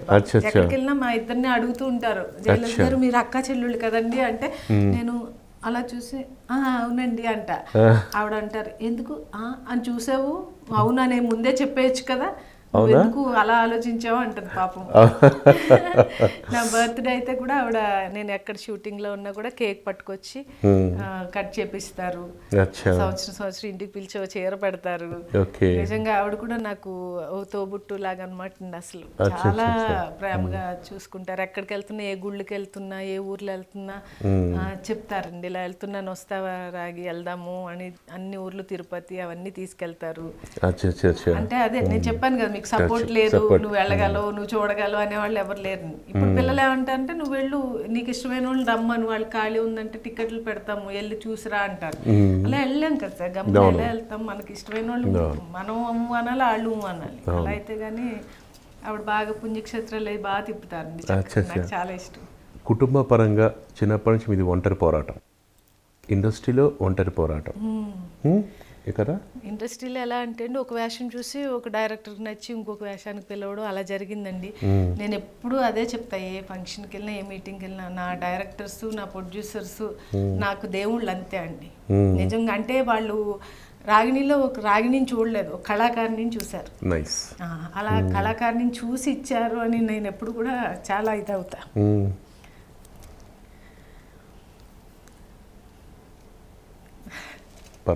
వాళ్ళ గురించి చెప్తుంటే నాకు చాలా అండి. ముత్యాల సుబ్బయ్య గారు కానీ, కోదండ రామరెడ్డి గారు కానీ అందరూ అండి అసలు ఎంత ప్రేమగా పలకరిస్తారో అసలు చాలా బాగా అనిపిస్తుంది వాళ్ళతో చేస్తుంటే. అబ్బా ఇంకా అసలు ముత్యాల సుబ్బయ్య గారు సినిమాకి పిలిచారు, రామోజీ ఫిల్మ్ సిటీలో షూటింగ్, ఏదో దీర్ఘ సుమంగళి బాబు ఏదో ఒక టీచర్ వేషం అని పిలిచారు. చిన్నారావు గారు మేనేజర్ గారు ఫోన్ చేసి, అమ్మ రాగిణి రేపొద్దున్నే కారు వస్తుంది వచ్చేసాయి ఫిల్మ్ సిటీ షూటింగ్. ఏం క్యారెక్టర్ సార్ అంటే, ఒక సీనేనంట టీచర్ వేషం ఏదో, నేను రానండి అన్నా. ఎందుకు రావు అన్నాడు. ఎప్పుడు చూస్తే గురువు గారు ఒక్కొక్క సీన్కే పిలుస్తారు, నేను రానని చెప్పండి, అసలు ఒక మంచి వేషం ఎవరు దేంట్లో నుండి అన్నిట్లో ఒక్కొక్క సీన్లు పిలుస్తారు, నేను రాను అన్నా. కాదు ఆయనే చెప్పమన్నారు నీకు, నేను రాను సార్ అని చెప్పేసి పెట్టేశాను. కోపం వచ్చేసి నాకు. ఎలా అయిపోయిందంటే అందరూ ఒక్కొక్క సీన్కి పిలుస్తారు, ఒక మంచి క్యారెక్టర్ ఇవ్వచ్చు కదా, నేను ఎందుకు నిరూపించుకోలేను అని బాధ వచ్చేసేది అనమాట. అని పెట్టేగానే కాసేపటికి ఫోన్ మోగింది మళ్ళీ. హలో అంటే, అమ్మ నేను ముత్యాల సుబ్బయ్యని. అసలు గురువు గారు చెప్పండి సార్ అంటే, నువ్వు రేపొద్దున వచ్చామ్మా కార్ పంపిస్తాడే చిన్నారావు, నేనే చెప్పా సీన్ మంచిది చేద్దు గాని అని పెట్టేశారు. అబ్బా అనుకుని అమ్మో ఆయన చేస్తే ఇంకా అసలు ఆగే పని లేదు అసలు. సరే అని వెళ్ళిపోయాడు. వెళ్ళిపోయి ఫంక్షన్ హాల్లో కూర్చున్నారు. నమస్తే అండి అన్న, కూర్చో, ఎట్లా ఉన్నా అంటే బాగున్నాను సార్ అన్న. అన్నాక డైలాగ్ చూసుకున్నావా? ఇవ్వలేదు సార్ నాకు ఇంకా అన్న. కూడా రీవయ్యా సీన్ అంటే ఇచ్చాడు, 2 పేజీల సీన్, అది మొత్తం ఇంగ్లీష్లో ఉంది సార్, మొత్తం ఇంగ్లీష్. నేను ఇలా చూసా, ఏంటిది సార్ ఏంటిది అన్న అంటే, ఏంటి డైలాగు అన్నాను. ఇంగ్లీష్లో ఉంది సార్ అన్న అని ఆయన 4 కొరుక్కుని, రైటర్ ఎక్కడ ఉన్నాడు ఇటు పిల్ల అని రైటర్ గారిని పిలిచి ముందు సీట్లో కూర్చోబెట్టి, మా అమ్మాయికి ఇంగ్లీష్ రాదు, మొత్తం 2 పేపర్లు తెలుగులో రాస్తే చెప్పేస్తుంది అని తెలుగులో రాయించి చెప్పించారు సార్. నిజంగా అలాంటి విషయాలు నిజంగా జన్మలో మర్చిపోలేం కదండి. డైరెక్టర్ అయినా అప్పటికప్పుడు రాయించి రైటర్ గారిని పిలిచి రాయించి నాతో చెప్పించి, అబ్బా నిజంగా గ్రేట్ అండి. వాళ్ళందరూ కూడా నా దృష్టిలో ఎప్పుడూ దేవుళ్ళే. కోట రామకృష్ణ గారితో ఏ ఫిల్మ్స్ చేశారు? భారత్ బంద్ చేశాను. Super duper hit film. Bharat Bandh లో చేశాను. తర్వాత పాప ఆయన ఎప్పుడు చూసినా నీకు మంచి వేషం ఇవ్వాలమ్మాయి, నీతో చేయించాలి అంటా ఉండేవారు, కానీ ఎప్పుడో ఛాన్స్ రాలేదు. బాగుండేదండి. బ్లాక్ అండ్ వైట్ ఫిల్మ్స్ లో కూడా చేశారా? లేదు కదా, గాయం సినిమా నుంచే మీరు స్టార్ట్ అయ్యింది. మీరు చిన్నప్పుడు కూడా కొన్ని సీరియల్స్ చేసినట్టున్నారు. యోగి వేమన 12 years అప్పుడు సింగిల్ ఎపిసోడ్ అండి, ఓకే దూరదర్శన్ అప్పుడు ఛానల్ ఒకటే ఉండేది, అదొకటే. దాంట్లోనే చాలా సీరియల్స్ లో అన్ని డాక్టర్ వేషం, నర్సుల వేషం ఏది వస్తే అది చేసేస్తూ ఉండేవాళ్ళు. ఈ ఛానల్స్ అన్నీ వచ్చాక కొంచెం అన్ని ఛానల్స్లో రకరకాల క్యారెక్టర్స్ రావడం. ఒక ఛానల్ మాత్రం ఎప్పుడు చూస్తే అమ్మ అనగానే రాగిణిని పిలవండి అనేవారు. అంటే నేను అనేదాన్ని, సార్ రాగిణి అమ్మ ఒక్కదే కదా సార్, అక్క వదిన అమ్మ అన్ని చేయగలదు, ఏదన్నా ఇవ్వండి సార్ వేరే అనేదాన్ని. అంటే లేదు యంగ్ మదర్గా నువ్వే బాగుంటున్నావు, అందుకని నిన్నే పిలుస్తున్నావు అనేవారు. మరి కామెడీ రోల్స్ ఒక అమృతంతో మీకు బాగా వచ్చిందా? అప్పుడు కూడా ఫోన్ చేసి చెప్పారు, ఇలా గుండా హనుమంతరావు గారు వైఫ్ క్యారెక్టర్ అంటే బాగా బాగా ఉంటుందండి ఎక్కువ అని అడిగా అండి. అంటే ఉంటుంది వస్తూ ఉంటుంది అప్పుడప్పుడుని, మంచి ప్రొడక్షన్ కదా చేయి అంటే సరే అని చెప్పి ఒప్పుకున్నా అండి. ఓకే. ఫస్ట్ ఎపిసోడ్ నుంచి ఒక 6 years చేసామండి ఆ సీరియల్. అసలు అమృతం అనేది బ్రహ్మ విష్ణు మహేశ్వర్లు ఎందుకు పెట్టారు కానీ అమృతం లాగే ఉండిపోయింది జనం. చూన్ అయిపోయారు టైం వచ్చేసరికి కూర్చొని. అసలు అమెరికాలో ఎవరింటికి వెళ్ళినా ఇటు రండి అని చూపించడమే నా సీరియల్స్ అన్ని. అమ్మమ్మ.com, రాధామాధు, మంగతాయారు, అమృతం సీరియల్. అసలు ఆ గోడలు దూకేది కూడా నాన్న సీరియల్ అండి. ఎంత బాగా నచ్చేదో అసలు. నూతన్ ప్రసాద్ గారితో చేశాండి ఆ సీరియల్. ఆయనకి ఎంత ఇష్టం అంటే చెప్పొద్దు. నన్ను భలే చేస్తున్నావు అమ్మాయి అనేవారు. అయ్యో సార్ అంటే లేదు చాలా బాగుంది ఈ క్యారెక్టర్, నువ్వు పెట్టుకున్న సవరం కూడా మా ఊర్లో అడుగుతున్నారు అమ్మాయిలు అందరూ, ఆవిడ జడ చాలా బాగుందండి, ఇంత పొడిగేసుకున్నారు, ఎక్కడ చేయించుకున్నారో సవరం అడగండి సార్ అనేవారు. కాదు మీరు ఇప్పుడు జంధ్యాల గారి సీరియల్స్లో సినిమాల్లో చేయలేదనుకుంటా, సీరియల్ చేసినట్టున్నారు కదా, అందుకే బాధపడ్డారండి ఆయన. ఒకసారి ఆనందో బ్రహ్మానే దూరదర్శన్ సీరియల్ ఏదో చేశారండి, గుండాల మంత్ర గారి వైఫ్ క్యారెక్టర్. ఆ సీరియల్ అప్పుడు ఆయన అదే బాధపడ్డారు. రాగిని నువ్వు సినిమాలో అప్పుడు ఎందుకు పరిచయం అవ్వలేదమ్మాయి నాకు అంటే, రాయలేదు సార్ దేవుడు మీలాంటి వాళ్ళ దగ్గర చేసే అదృష్టం నాకు దక్కలేదు అని. కానీ నువ్వు టీవీ శ్రీలక్ష్మిలే, అది సినిమా, అది నువ్వు శ్రీ టీవీకి అనేసరికి అబ్బా గ్రేట్ అప్లాజ్ అండి కదా. అండి నిజంగా. ఎందుకంటే ఒక వెర్సటైల్ డైరెక్టర్ ఎంతోమంది ఆర్టిస్టులను చూసి వాళ్ళు దేనికి సెట్ అవుతారో చూసి వాళ్ళని ఆ పాత్రలో పెడితే ఇక ఒక బ్రహ్మానందం గారు వాళ్ళ దగ్గర, ఆయన దగ్గర నుంచి వచ్చిన స్కూల్ నుంచి వచ్చిన వాళ్ళు కదా, అలాంటిది వాళ్ళు చూడంగానే వాళ్ళకు ఈ ఆర్టిస్ట్ ఏ మేరకు చేయగలని ముందే గెస్ చేసేస్తారు వాళ్ళు. చేసేస్తారండి. ఇప్పుడు వాళ్ళకి తక్కువ అండి అది కొంచెం. ఇప్పుడు వాళ్ళ గురించి చెప్పాలంటే నాకు చాలా ఉంది. ఎందుకంటే డైరెక్టర్స్ కూడా కొంతమందే ఉన్నారు అలా గమనించి వీళ్ళు చేయగలరు, వీళ్ళు చేయాలి, వీడితో కొంచెం ఎక్కువ చేపిద్దాము అనుకునే వాళ్ళు చాలా తక్కువ మంది ఉన్నారు. లేదో వచ్చామా చేసామా అనేవాళ్ళు చుట్టేసిపోవటం అట్లా ఉంది. ఇప్పుడు మీ దృష్టిలో ఉన్న బాగా మంచి డైరెక్టర్స్ అట్లా ఎవరున్నారు ఇప్పుడు జనరేషన్? ఉన్నారండి, చాలా మంది ఉన్నారు సీరియల్స్ లో. అలా చేయబట్టే అన్ని సీరియల్స్ రన్ అవుతున్నాయి కదా. డైరెక్టర్స్ ని అనే పని లేదులేండి, రైటర్స్ కూడా రాసి ఇవ్వడం, వీళ్ళు చేయడం టకటకమని. ఇప్పుడు అంతా ఫాస్ట్ యుగం అయిపోయింది. రైటర్ గారు రాసిస్తా ఉంటే వేడివేడిగా తెచ్చి ఇక్కడ మాకు సీన్ చెప్పడం చేసేయడం అలా. వెనక కంపల్సరీ అండి ప్రాంప్టింగ్ తప్పనిసరి అయిపోయిందా? రోజు 8 సీన్లు చేయాలి సార్. ఓకే. ఇప్పుడు తినే తిండికి అంత మెమరీ ఎవరికి చెప్పండి. బాగా చెప్పారు. అదే అసలు ఎక్కడుందండి, ఇంతకు ముందు అయితే అసలు ఏమి లేదండి, ప్రాంప్టింగ్ లేకుండా నేను స్కూల్కి వెళ్ళిన దాన్ని కూడా నేను పెద్ద పెద్ద డైలాగులు చెప్పిన రోజులు చాలా ఉన్నాయి. ఓకే. సినిమాలకు కానీ సీరియల్స్ కానీ ఎప్పుడు ప్రాంప్టింగ్ అనేది తెలియదండి మాకు. తర్వాత నుంచి ఛానల్స్ వచ్చాక మనకి అన్ని ప్రాంప్టింగ్లు అయ్యి అలవాటు అయినాయి తప్ప ముందు అసలు లేదు కదా. ప్రాంప్టింగ్ వల్ల ఆర్టిస్ట్ చెప్పలేరని కాదు, అంటే ఎక్కువ స్పీడ్గా తొందరగా అయిపోవాలి, చెట్టేసేయాలి. మరి హౌ ఇట్స్ పాసిబుల్ మేడం? వెనక ఇట్లా ప్రాంప్టింగ్ పెట్టి అటు ఎక్స్ప్రెషన్ పలకాలి, అటు కో ఆర్టిస్ట్ కాంబినేషన్ చూసుకోవాలి, ఇక్కడ లిప్ సింక్ అవుతుండాలి. కొంచెం కొత్త వాళ్ళు అయితే కన్ఫ్యూజ్ అయిపోతారండి, తప్పులు చెప్తా ఉంటారు, మాకు అయ్యో అనిపిస్తూ ఉంటుంది, మాకు అలవాటు అయిపోతుంది. Okay okay. మీరు బాగా ఇబ్బంది పడ్డ సీన్స్ అట్లాంటివి ఏమైనా ఉన్నాయా? ఆన్ పెద్ద స్క్రీన్ కానీ చిన్న స్క్రీన్ కానీ అది బాగా టేకుల మీద టేకులు పెట్టేసుకొని బా ఎందుకు లేదు? అవునా? అసలు లేదు, అసలు నేనేనా అసలు అలాంటిది ఎప్పుడు నేను అనిపించుకోలేదు, వినలేదు, చూడలేదండి. నిజంగా నా అదృష్టం అదంతే, ఏ జన్మలో చేసుకున్న పుణ్యం అనిపిస్తుంది. ఎందుకంటే ఒక 2-3 టేక్లు అయిన రోజులు ఉన్నాయి కానీ అది కామన్ కదా. నాగేశ్వరరావు గారు ఏం చెప్పారు తెలుసా, నాకు ఆ సీన్లో నాకు భయం వేస్తుంది సార్ మీతో చేయాలంటే అంటే తప్పు. ఎప్పుడు కూడా ఏ ఆర్టిస్ట్ అయినా భయం అన్నది తీసేయాలి మనసులోంచి. ఇక్కడ నువ్వు నేను తండ్రిని, నువ్వు కూతురు, మన ఇద్దరమే ఉన్నాం, మన ఇంట్లో ఏం జరుగుతుందో చుట్టూ ఎవ్వరూ లేరు అనుకో నువ్వు చేయగలుగుతావు అన్నారండి. అప్పటి నుంచి నిజంగా నా చుట్టూ ఎవరు లేరు, నేను ఒకదాన్ని, క్యారెక్టర్ నాది అంతే, నేను చెయ్యాలి అనుకునేదాన్ని. అలాగే వచ్చిందండి. ఆయనతో 2-3 సార్లు కూడా అదే మాట అన్నాను నేను. మీరు అలా చెప్పారు కదా, అదే పెట్టుకున్న మనసులో, నా చుట్టూ ఎవరు లేరు. ఎంత మంది ఉన్నా పెద్ద పెద్ద రోడ్ల మీద అది తీస్తారండి మాకు, అయినా కూడా టక టక టక చేసేస్తాను నేను. అసలు భయం అనేది పోయింది ఆ మాటతో అండి. ఇంకా ఓన్ చేసేసుకున్నారు మీరు. ఇంకా ఏదైనా క్యారెక్టర్ చెప్తే ఇదండి అత్తగారు గయ్యాలి అమ్మ మీరు ఇలాగా కొడుకుని చేయాలనుకుంటున్నారంటూ అనేసి వచ్చేస్తుంది అనమాట లోపల. అని మూతి తిప్పుకోవడం, అబ్బో చెప్పిందిలే ఆయన్ని అలా అలా వచ్చేస్తాయి అనమాట. టీవీ సీరియల్స్లో విలన్ క్యారెక్టర్స్ కూడా మీరు చేసి దుమ్ము దులిపేస్తున్నట్టున్నారు కోడలందరినీ. చేశానండి బాబు, అదే చెప్పానుగా శశిరేఖ పరిణయంలో అసలు డైలాగులు చెప్తుంటే అది వణుకొచ్చేసేది అనమాట. ఓకే, నాకే భయం వేసేది. సార్ ఏంటి సార్ ఇంత గట్టిగా చెప్పాలంటే అసలు మొత్తం ఊగిపోవాలండి ఇవన్నీ అంటే అలా పెట్టేసి చెప్పేదాన్ని అనమాట. బెనిమిటి వేసే నా కొడుకుని అంటుంటే ఇంకా అసలు అందరు ఫుల్ క్లాప్స్ కొట్టేవారు పక్కన డైలాగ్ అయిపోయాను. కానీ కోవై సరళ గారు వచ్చిన తర్వాత రాగిణి గారికి అవకాశాలు రాలేకుండా పోయినాయి, ఆవిడే ఆ ప్లేస్ అంతా తీసేశారని కూడా కొంతమంది అనుకుంటారు. ఒకవేళ కోవై సరళ గారు లేకుండా ఉండుంటే అలాంటి క్యారెక్టర్స్ అని మీకు పడి ఉండేవి. ఎందుకంటే అంత ఈజీగా మీరు చేయగలరు, అంత ఈజీనెస్ ఉంది, అంత బాగా మీరు పెర్ఫామ్ చేయగలరు. లేదండి, ఆవిడ స్టైల్ ఆవిడది అలా ఉండాలంతే. ఎందుకంటే నా క్యారెక్టర్లు ఆవిడ కొట్టలేరు, ఆవిడ క్యారెక్టర్లు నేను కొట్టలేను, అంత ధైర్యం లేదు మనకి. కాబట్టి ఏంటంటే అండి ఆవిడ స్టైల్లో చేయాలని నాకు కోరిక ఉండేది. ఇంట్రడ్యూస్ కాకుండా ఉండుంటే కోవేశాలు గారు అది అవకాశాలు మీకు వచ్చింది టైం కదా మనకి. ఏముంది స్టార్ అనేది ఉత్తనే రాదు, ఎందుకు వస్తుందండి? ఓకే, స్టార్ అంటే అదృష్టం అనుకోవాలి అంతే, ఆ టైం రావాలి. నమ్ముతారు మీరు కూడా అదృష్టాన్ని?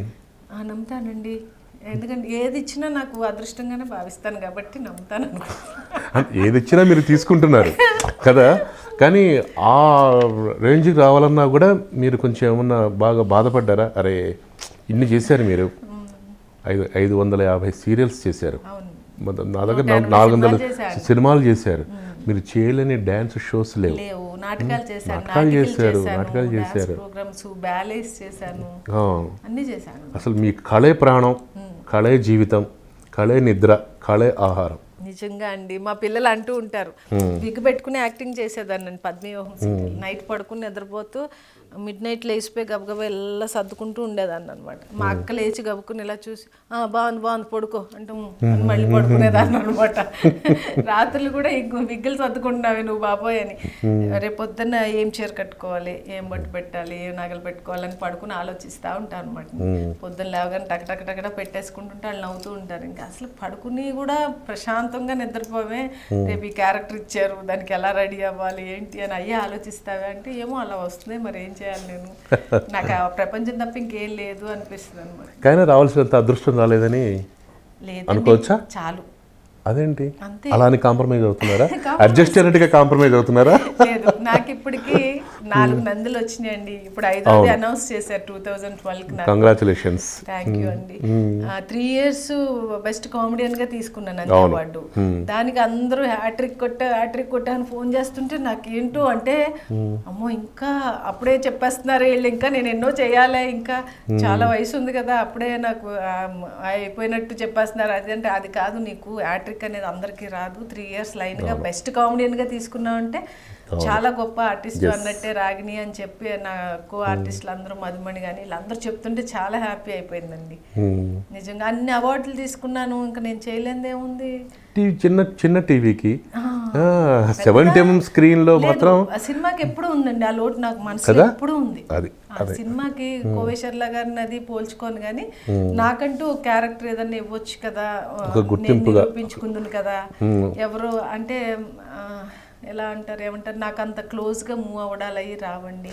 క్లోజ్గా మూవ్ అవుతారు ఇస్తారు, అప్పుడే ఇస్తారని కూడా నేను అన్ను. ఫ్రెండ్షిప్ చేయడం కానీ వాళ్ళతో మాట్లాడటం కానీ అవన్నీ నాకు రాలేదు, ఎందుకో తెలియదు. ఇప్పుడు కలిసానుకో, మీరు నమస్తే సార్ బాగున్నారండి, ఇంట్లో అందరిని అడిగానని చెప్పండి అని వెళ్ళిపోతాను. మళ్ళీ మీరు కనిపించినప్పుడే మిమ్మల్ని పలకరిస్తా. మళ్ళీ ఫోన్ చేయడాలు అవన్నీ నాకు ఆఫీస్కి వెళ్ళి కలవడాలు అవన్నీ చేయలేను అనమాట. నాకు చిన్నప్పటి నుంచి అలవాటు లేక కొంచెం అవన్నీ టచ్ తక్కువైపోయి సినిమా వాళ్ళతో. పాపం ఎవరిని చూసినా అయ్యో రాగిణి నువ్వు ఉన్నా కదా మర్చిపోయావు అమ్మాయి, మొన్నే వేషం అమ్మాయికి ఇచ్చేసాము అంటే అయ్యో పర్వాలేదులేండి సార్ నాకు రాసి పెట్టలేదు అందుకే మీకు గుర్తు రాలేదు నేను అంటా. ఆర్టిస్టులు ఎక్కువైపోవటం వల్ల చాలా గుర్తుపట్టడం అనేది ఈ క్యారెక్టర్ వీళ్ళే అన్నది ఇంతకు ఫిక్స్ ముందు ఎలా చేయటం. ఉండేదంటే అండి, ఒక సీన్ ఉన్నా కూడా రైటర్ రాసేటప్పుడు పక్కన 2-3 పేర్లు రాసేవారు. అచ్చా. రజిత, రాగిణి, సనా అలా రాస్తే ట్రై చేసేవారండి ఆ క్యారెక్టర్స్ కి. ఒక్కొక్కరు ట్రై చేసి ఎవరు దొరికితే ఆయన పెట్టేవారు. అచ్చా. ఆ క్యారెక్టర్ అమ్మాయే ఉండాలి అని నేను చేసిన రోజులు కూడా ఉన్నాయండి. అప్పట్లో పెళ్లి ఇప్పుడు కాదు, చేసుకుందాంలో అప్పట్లో. ఒక సీనే, కానీ దానికి రాగిణియే చేయాలి అంటేనే రాగిణి వెళ్ళి చేసిందండి. పవిత్ర బంధం కానీ, పెళ్లి చేసుకుందాం, వెంకటేష్ గారిది. గణేష్ ఇవన్నీ కూడా నేను రాగిణి చేయాలి అని రైటర్ గారు అంటేనే నన్ను పిలిచి చేయించారు. Okay okay. డైరెక్టర్ గారు కానీ రైటర్ గారు కానీ ఇద్దరు కూర్చుని అమ్మాయి అయితే బాగుంటుంది, చేయగలదు అని ఒక్కొక్క సీను అని అన్నాను నేను. కానీ మంచి క్యారెక్టర్స్, నాకు గుర్తింపు వచ్చే క్యారెక్టర్స్. డైలాగ్ చాలు. స్నేహం కోసం చేసే ప్రకాష్ రాజ్ గారి వైఫ్ గా రవికిరణ్ గారి డైరెక్షన్. అది కూడా అంతే అండి, ఒక సీనే కానీ చాలా మంచి పేరు వచ్చింది. చక్కగా అమ్మాయి అయితే బాగుంటుంది అన్నారు, సరే అని పిలిచి చేయించుకున్నారు. అలా నాకు కానీ ఇప్పుడు అలా ఉండట్లేదు, ఇప్పుడు అట్లా రాయట్లేదా? ఇప్పుడు ఏమీ లేదండి. లాబింగ్ అంటారా? అంటే వాళ్ళకి నచ్చిన వాళ్ళని పిలిపించుకోవటం. అంతే కదండి. మరి మీరు ఆర్టిస్ట్గా ఉండి వాళ్ళతో కమ్యూనికేట్ చేయడంలో అది ఎందుకు తప్పేముంది అడిగితే? నాకు వాట్సాప్లు, ఫేస్బుక్లు ఇవన్నీ ఎక్కువైపోయినాయి. దాంట్లో బాగా టచ్ ఉంటారు. నేను చదువుకోలేదు, నాకు ఫేస్బుక్ లేదు, ఓన్లీ వాట్సాప్ చూస్తానే ఏమన్నా హాయ్ అంటే థ్యాంక్స్ అనుకుంటాను. నేను అనుకుంటాను తప్ప వాళ్ళకి హాయ్ అని పెట్టడం కూడా నేను నేర్చుకోలేదండి, వద్దు అని. ఎందుకంటే వద్దు, ఈ మాత్రం చాలు మనకు అనుకున్నాను. ఇంకా సరే, ఆ టచ్ లేకపోవడం వల్ల ఏమన్నా మంచి అది కూడా వచ్చేవాళ్ళు అదృష్టవంతులు. నేనైతే ఇప్పుడు వచ్చే అమ్మాయిలకి ఏం చెప్తా అంటే, మీరు చాలా అదృష్టవంతులు, ఎందుకంటే మీ కాళ్ళ దగ్గరకు వస్తున్నాయి వేషాలు. అప్పుడు మనం స్ట్రగుల్ చేసేవాళ్ళం, చాలా కష్టపడి బస్సులు ఎక్కి, సిటీ బస్సులు, ఆఫీసులకు వెళ్ళి గుడ్లు కట్టుకుని ఆఫీసులో కూర్చుని, సార్ ఏదైనా వేషం ఉంటే చెప్పండి సార్, కష్టంగా ఉంది అంటే కానీ ఇచ్చేవారు కాదు.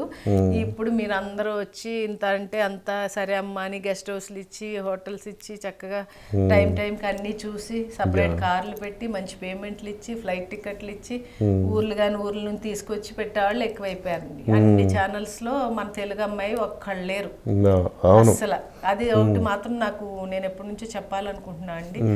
సీరియల్స్ ఓకే, మామూలు కథ, ఇంట్లో జరిగే కథ చూపిస్తున్నారు అనుకుందాం. మనోళ్ళు మనం ఎందుకు ప్రోత్సహించుకోమో అర్థం కాదు నాకు.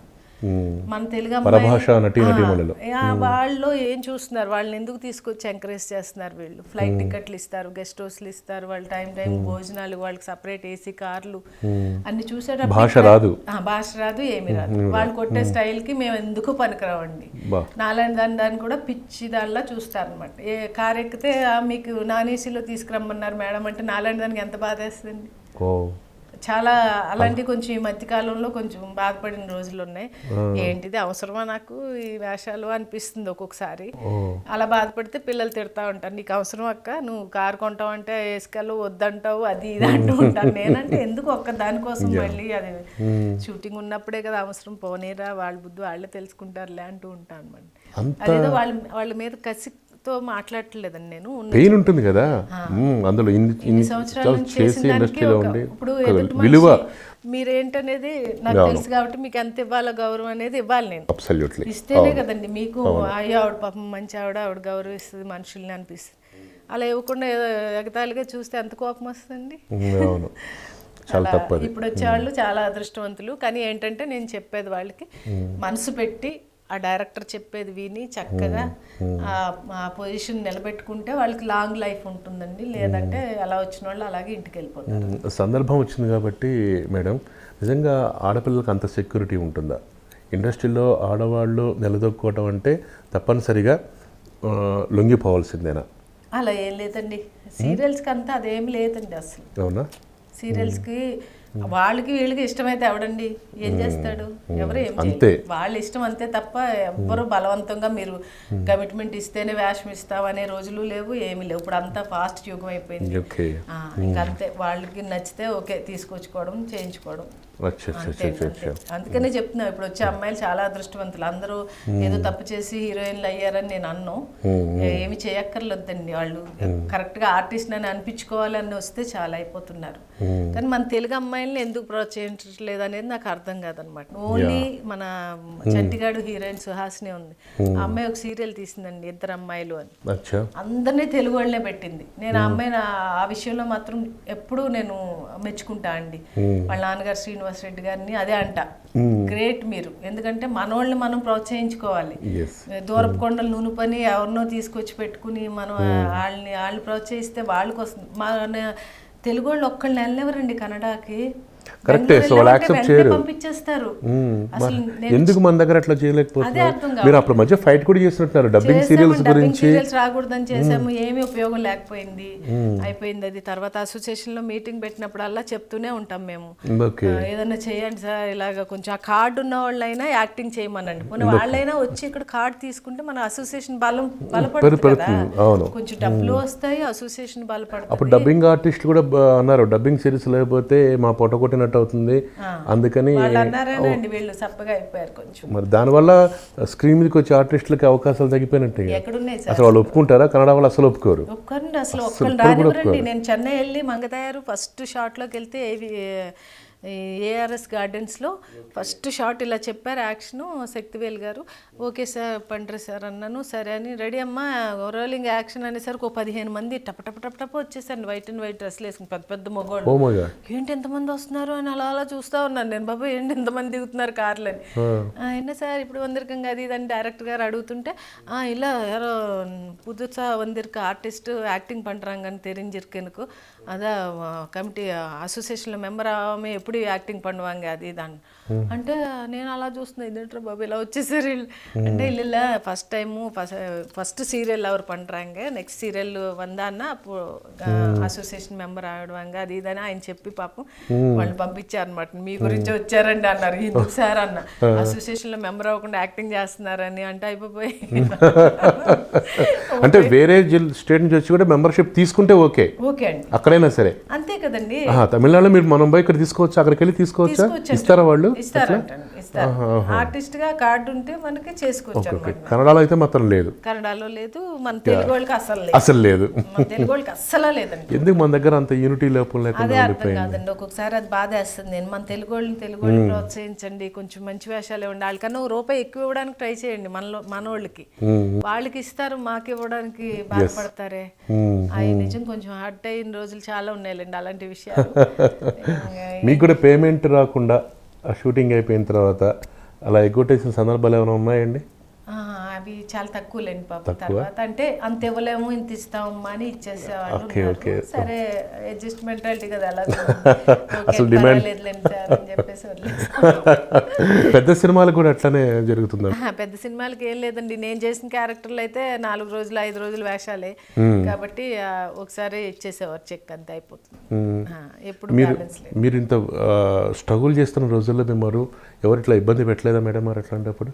లేదండి, ఎవరు అదే చెప్తున్నానుగా, ఏదైనా అందాము అనుకుని వచ్చినా కూడా నిన్నేంటో ఏమనుబుద్ధి కదా రాగి, నీ ఇంట్లో పిల్లలకు కనపడతావు నిన్ను చూసేసరికి అనేవారు. అమ్మయ్య నాకు దేవుడు ఇచ్చిన వరవరా నాయన. ఎవరైనా ఇంటికి పిల్లవా పార్టీ ఇవ్వా అని ఆడించేవారు వీళ్ళు కాస్త. కొంతమంది యాక్టర్స్ అండి, ఓన్లీ డైరెక్టర్స్ అది ఎప్పుడు అనలేదండి. నిజంగా అదృష్టం అనుకోవాలి, ఎప్పుడు కూడా అస్సలు. కానీ మొత్తం మీద చూసుకుంటే ఆడపిల్ల అంటే చిన్న చూపేనా? పార్టీ ఇవ్వ అన్నప్పుడు అనేదాన్ని, ఎందుకు పిలవాలి మిమ్మల్ని, మీరు ఆర్టిస్టు నేను ఆర్టిస్టు, యాక్టింగ్ చేయడానికి వచ్చాము, చేసామా వెళ్ళామా అన్నట్టు ఉండాలండి అనేదాన్ని. అమ్మ నువ్వు చదువుకోలేదు కానీ భలే తెలుగుగా మాట్లాడతావే అని ఏడిపించేవారు. ఎందుకంటే జనరల్గా ఇండస్ట్రీ అంటే ఎక్కువ రూమర్స్ వస్తుంటాయి, ఎందుకంటే అది ప్యాషన్ ఫీల్డ్. అవునండి, మంచి సెలబ్రిటీ హోదా వచ్చినా ఒకసారి స్క్రీన్లో కనపడితే చాలు, వాళ్ళ లైఫ్ స్టైల్ అంతా డిఫరెంట్గా ఉంటుంది. ఆ రూమర్స్ అలా మీ మీద ఎప్పుడన్నా అట్లా వచ్చా? ఎప్పుడు రాలేదని అనుకుంటున్నారు, మరి బయట ఏమనుకున్నారో నాకు తెలియదు జనం. ఇప్పుడు ఎవరన్నా చెప్పారా మీ గురించి ఇట్లా అనుకుంటున్నారు అని? మీ దృష్టికి ఏమైనా వచ్చిన ఏమైనా ఉన్నాయా? విని అరే ఎందుకు నేను చేయకపోయినా నేను ఎందుకు ఇట్లా మాటపడాల్సి వస్తుంది అని బాధపడ్డా? లేదండి, అవునా? నాకు జ్ఞాపకం ఎప్పుడు వినలేదు, ఎప్పుడు ఎవరు అనలేదు కూడా అస్సలు. నేను చెప్తానుగా, డైరెక్ట్ నన్ను ఏడిపించేవాళ్ళు 4-5 ఉన్నా కూడా వాళ్ళు అనేవారు, నేను చూస్తే మాకు ఏం అనుభూతి కాదు, దొంగ మొహానం నువ్వు అనుకుంటే ఎవరైనా ఏమన్నా ఏంటి అంటే చాలు, ఏంటి సార్ చెప్పండి అంటే నవ్వుతూ అడ్జస్ట్ చేసేసుకునేది అనమాట. ఇప్పుడు ఇంటికి వెళ్ళవా అంటే అయ్యో తప్పకుండా పిలుస్తాను సార్, తప్పకుండా పిలుస్తాను ఏదో ఒక రోజు చూసి అనేసి వెళ్ళిపోయేదాన్ని అనమాట. మంచిగా తప్పించుకునే రకం నువ్వు అంటుండేవారు. వాళ్ళు ఏ ఉద్దేశంలో అడిగేవారో తెలియదు కానీ ఊరికి ఎప్పుడు నవ్వుతున్నాయి అండి. కానీ జనరల్గా అందరూ ఏమనుకుంటారంటే అండి, ఇండస్ట్రీలో అయితే ఆడపిల్ల అంటే బాగా చిన్న చూపుగానే ఉంటుంది. దృష్టిని బట్టే అండి, మన ప్రవర్తన బట్టే ఎవరైనా గౌరవిస్తారు. ఓకే మనం వెళ్ళి పక్కన ఏంటి సార్ బాగున్నారా అంటే ఆయన ఏంటి సాయంత్రం అని అడుగుతాడు. సార్ నమస్తే అండి బాగున్నారా సార్ అంటే అది వేరేగా ఉంటుంది. Okay okay. సో అటు అమ్మాయిల బిహేవియర్ని బట్టి నేను అదే చెప్తా. వాళ్ళు కొత్తగా వచ్చిన వాళ్ళు అంటారు ఏంటి మేడం ఇలా అడుగుతున్నారు, డైరెక్టర్ ఇలా అన్నాడు అది ఇది అంటే తప్పమ్మ. అది నీ బిహేవియర్ని బట్టి వాళ్ళు మాట్లాడతారు. ఎందుకు అంత ఓవర్ యాక్షన్ చేస్తున్నా ఆయన ముందు నమస్కారం అని 2 చేతులు జోడించి నమస్కారం సార్ బాగున్నారా అంటే ఆయన కూడా అదే పద్ధతిలో చెప్తారు. మగవాడిని ఎప్పుడు నేను తప్పు పట్టను, ఆడవాళ్ళలో కూడా సగం ఉంది తప్పు. మీ బిహేవియర్ని బట్టే వాళ్ళు మాట్లాడతారు. నన్ను ఎప్పుడు ఎవడేమండే నా బిహేవియర్ని బట్టి అనుకుని నేను అనుకుంటాను. కాబట్టి మీరు కూడా అలా ఉండడం నేర్చుకోండి అంటే మళ్ళీ తర్వాత వచ్చి కూడా చెప్పిన వాళ్ళు ఉన్నారు, నిజమే మేడం కొత్త వాళ్ళ దగ్గరికి వెళ్తే ఇలా మర్యాదగా మాట్లాడారు అని. అంతే, ఎప్పుడైనా అంతే కదండి. మనం మంచిగా మాట్లాడితే వాళ్ళు మంచిగానే మాట్లాడతారు. నేను అదే చెప్తున్నానుగా, వాళ్ళకి ఇష్టం ఉండి వీళ్ళకి ఇష్టం ఉండి చేస్తే ఎవడు ఏమండు. పర్సనల్ లైఫ్ ఎవరు పట్టించుకోము. అలాంటివి ఏమన్నా ఉంటే అలా చేయాలి, అంతేగాని ఇవన్నీ తప్పది. ఫీల్డ్లో ఉండి చాలా చక్కగా చెప్పారండి.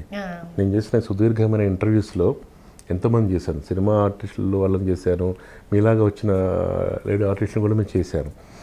మీరు చెప్పారు, ఎందుకంటే నిప్పులేని పొగరాదు అంటారు కదా. మన దగ్గర తప్పు ఉంచుకొని ఎదుటి వాళ్ళు మీరు చెప్పడానికి కూడా చాలా తప్పది.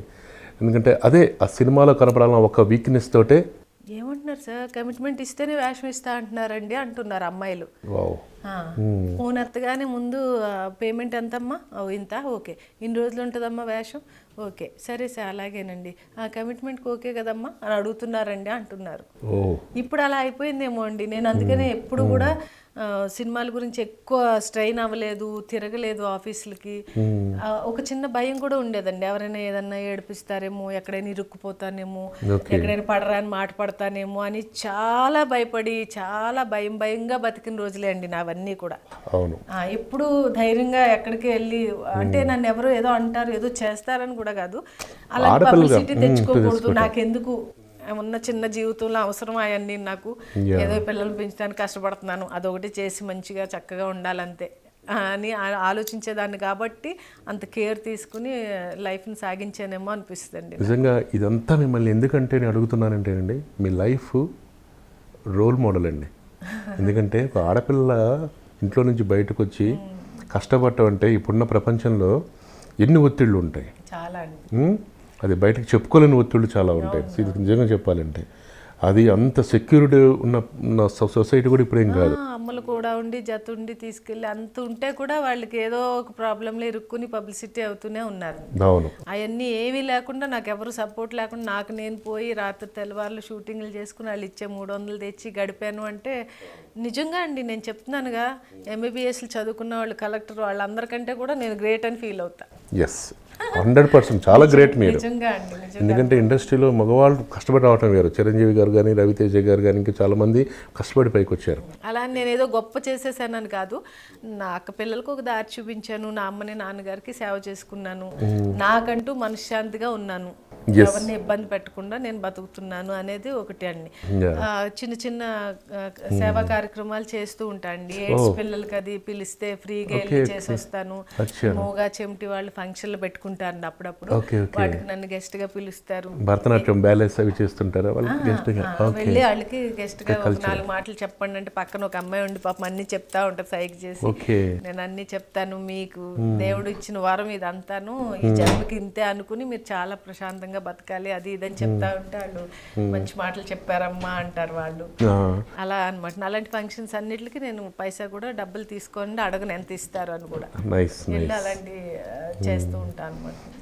ఎందుకంటే మిమ్మల్ని మా ఇంట్లో కూడా సీరియల్స్ చూస్తుంటారండి. సాయంత్రం 6 నుంచి 9 వరకు ఇంట్లో ఉన్నాం. ఆ టైం వాళ్ళకి సీరియల్ ఆ టీవీ ఇచ్చేయాల్సిందే.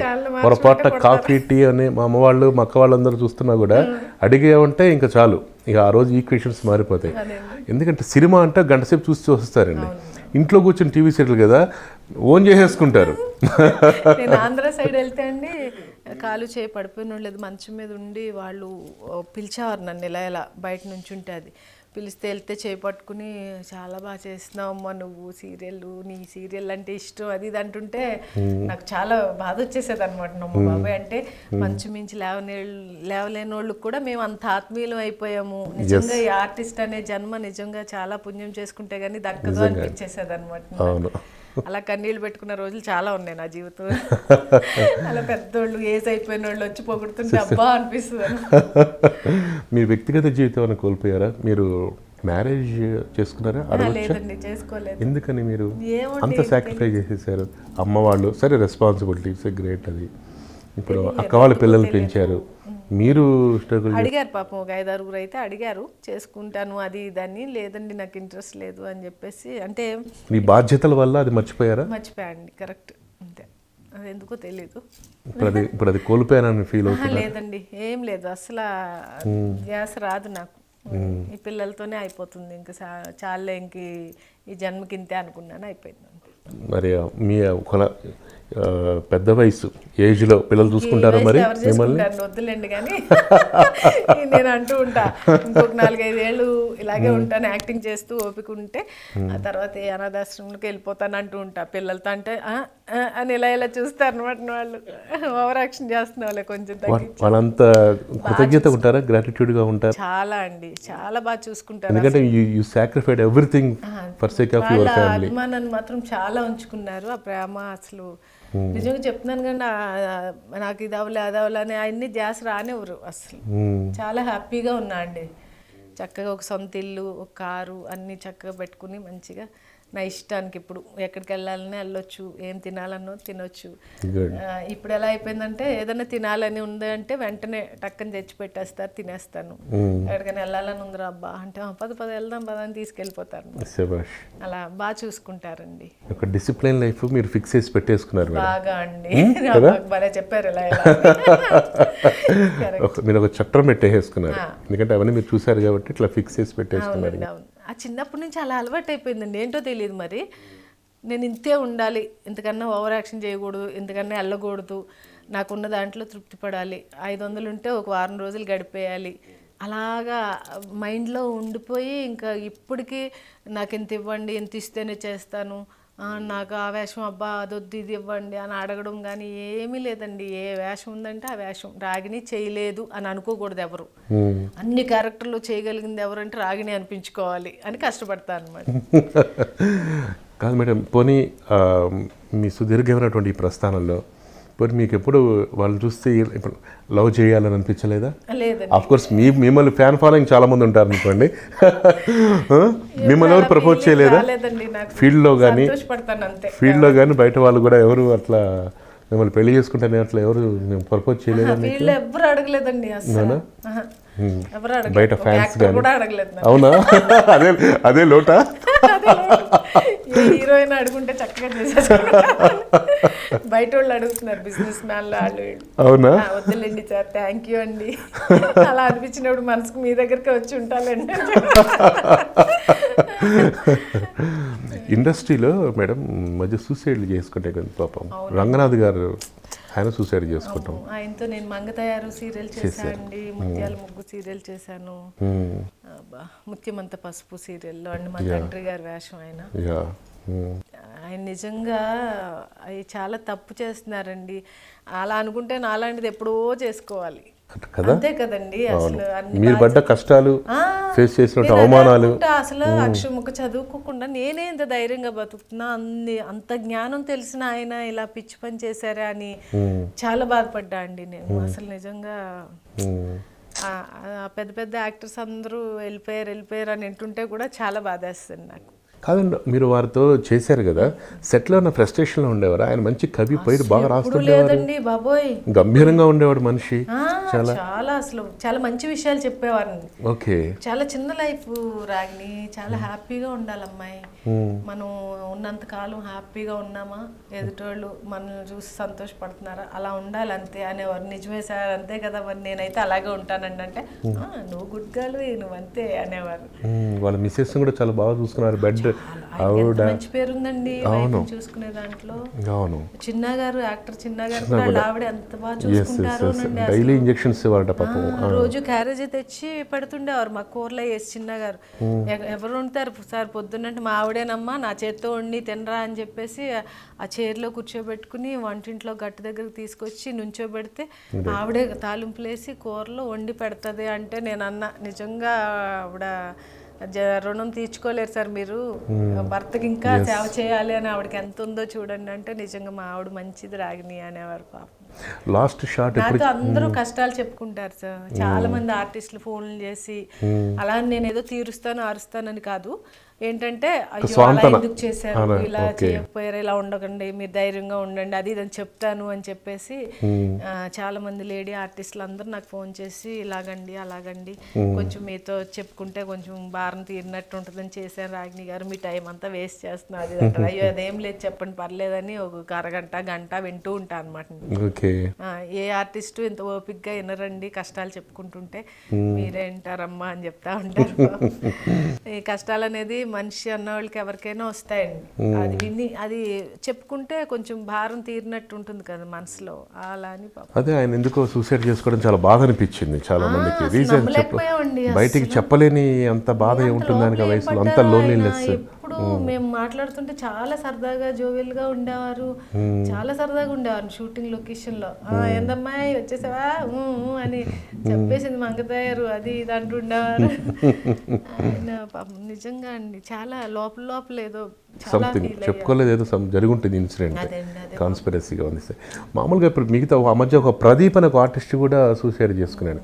అంటే ఎందుకంటే సెలబ్రిటీ లాగా అయిపోయిన తర్వాత వాళ్ళు ఒక రకమైనటువంటి ట్రోమాలో ఉంటారా మరి, ఎందుకు అలా చేసుకోవటం ఫిక్స్ అయిపోతారు అనుకుంటా సార్. నేను అనుకోవడం ఏంటంటే మనం ఇలా ఉండాలి అలా ఉండాలి అని ఏమన్నా ప్లానింగ్స్ చేసుకుంటారేమో వీళ్ళు, ఉన్న దాంట్లో తృప్తి పడకుండా ఇంకా లగ్జరీ లైఫ్ ఇంకా ఏదో చేయాలి ఇంకా ఏదో సాధించాలి, బ్యాడ్ ఫ్రెండ్షిప్ బ్యాడ్ సర్కిల్ ఇట్లా ఎక్స్పాండ్ అయిపోతుంది, చేసుకోవడం వల్లే ఇలా అయిపోతుందండి లైఫ్. ఉదయ్ కిరణ్ కూడా అలాగే సూసైడ్ చేసుకున్నాడు. తను స్టార్డమ్ ఉన్నప్పుడు ఒక రకమైన ట్రీట్మెంట్, లేనప్పుడు కూడా అప్పుడు లోన్లీగా ఉంటాం. నేను ఇల్లు కట్టుకున్నప్పుడు కారు కొన్నా అండి, కార్లోంచి ఇంట్లోంచి వచ్చానంటే కార్లో కాలు పెట్టేదాన్ని, లొకేషన్లో దిగేదాన్ని. ఇప్పుడు నేను కార్ తీసేసి ఒక 3 years అయింది, నడుచుకుంటూ వెళ్తాను షాప్కి వెళ్ళాలంటే, అన్ని నా స్వయంగా నేనే చేసుకుంటాను. అంటే ఎందుకంటే ఆ టైం అలా గడిచింది, ఈ టైం ఇలా గడుస్తుంది, దాంట్లో తప్పే ఉంది. ఏంటండి మీరు నడిచి వెళ్తున్నారు అంటారు, నేను మనిషిని కదా, మనిషినే కదండి నాకు నడవాలని ఉంటది కదా అంటూ ఉంటారు అనమాట. అలా తృప్తి పడితే ఒక లైఫ్ దేనికైనా కూడా ఎవరికైనా సరే, నేనేదో చేస్తున్నా అని చెప్పట్లేదు, కానీ అలా పడితే ఒక ధైర్యంగా బతకగలుగుతాం, దేనికైనా అడ్జస్ట్ అవ్వగలగాలి. ఎందుకంటే ఇండస్ట్రీలో పడుతున్న ఆటుపోట్లు చూసిన తర్వాత అవి గుణపాఠాలుగా మనం తెలుసుకోవాల్సిన పరిస్థితి ఉంటుంది. ఇప్పుడు ఆ జనరేషన్ అది మర్చిపోతున్నట్టున్నారు. ఇప్పుడు కొత్త అసలు లేదండి, ఎంతసేపు పోటీ, దానికి అది ఉంది నాకు ఇది లేదు, వాళ్ళకి ఇది అది కొంటున్నారు నేను కొనలేదు, వాళ్ళకి అంత ఇస్తున్నారు నాకు ఇవ్వట్లేదు, అలా అన్ని ఎక్కువైపోయినాయండి, కంపారిజన్స్ బాగా ఎక్కువైపోయి పోటీ పడిపోతున్నారు అనమాట. నువ్వు చేస్తున్నా అంటే నేను చేస్తా, నువ్వు ఇంతే చేస్తున్నా నేను ఇంకా చేస్తా, అలా ఎక్కువైపోయి పోటీ ఉండొచ్చు కానీ అది హెల్దీ వాతావరణంలో ఉంటే బాగుంటుంది. అది నేను చెప్పేది, మీరు అట్లా చేయండి పెర్ఫార్మెన్స్, నేను ఎట్లా చేస్తాను అని క్యారెక్టర్ పరంగా చాలా అండి. దానివల్ల చాలా ప్రాబ్లమ్స్ కూడా ఫేస్ చేస్తున్నారు వాళ్ళు. ఓకే, మరి ఆ ఫేస్ చేయబట్టే కదా అలాంటివి అన్ని జరుగుతున్నాయండి. ఇచ్చేవాళ్ళగా ఎందుకు అవసరమా? ఇప్పుడు ఓవరాల్గా చూసుకుంటే మీ సుదీర్ఘమైనటువంటి ఎన్ని టీవీ సీరియల్స్ మేడం, ఎన్ని సినిమాలు? 550 సీరియల్స్ అయినాయండి. దాటేశారు, 550 దాటేశాను. 180 సినిమాలు అయినాయి, 370 డాన్స్ ప్రోగ్రామ్స్ అయినాయి. టైం ఎట్లా స్పెండ్ చేస్తున్నారు అసలు? నాటకాలు చేశాను, నాటికలు చేశాను. ఎమ్మెల్యేస్ చంద్రబాబు గారు తెలుగుదేశం ఉన్నప్పుడు అసెంబ్లీ అయిపోగానే నాటకాలు చేసేవారు అనమాట.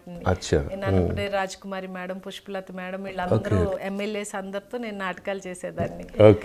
అదొక మంచి థ్రిల్లింగ్ అనమాట. ధర్మవరం సుబ్రహ్మణ్య గారికి డైరెక్షన్ వచ్చేది, నన్ను తీసుకెళ్లేవారు, వాళ్ళకి డాన్స్ కంపోజ్ చేయడానికి నన్ను తీసుకెళ్లేవారు అనమాట. మినిస్టర్స్, లేడీ మినిస్టర్స్ అందరికి లంబాడి క్లాసికల్ అంతా నేను నేర్పించేదాన్ని.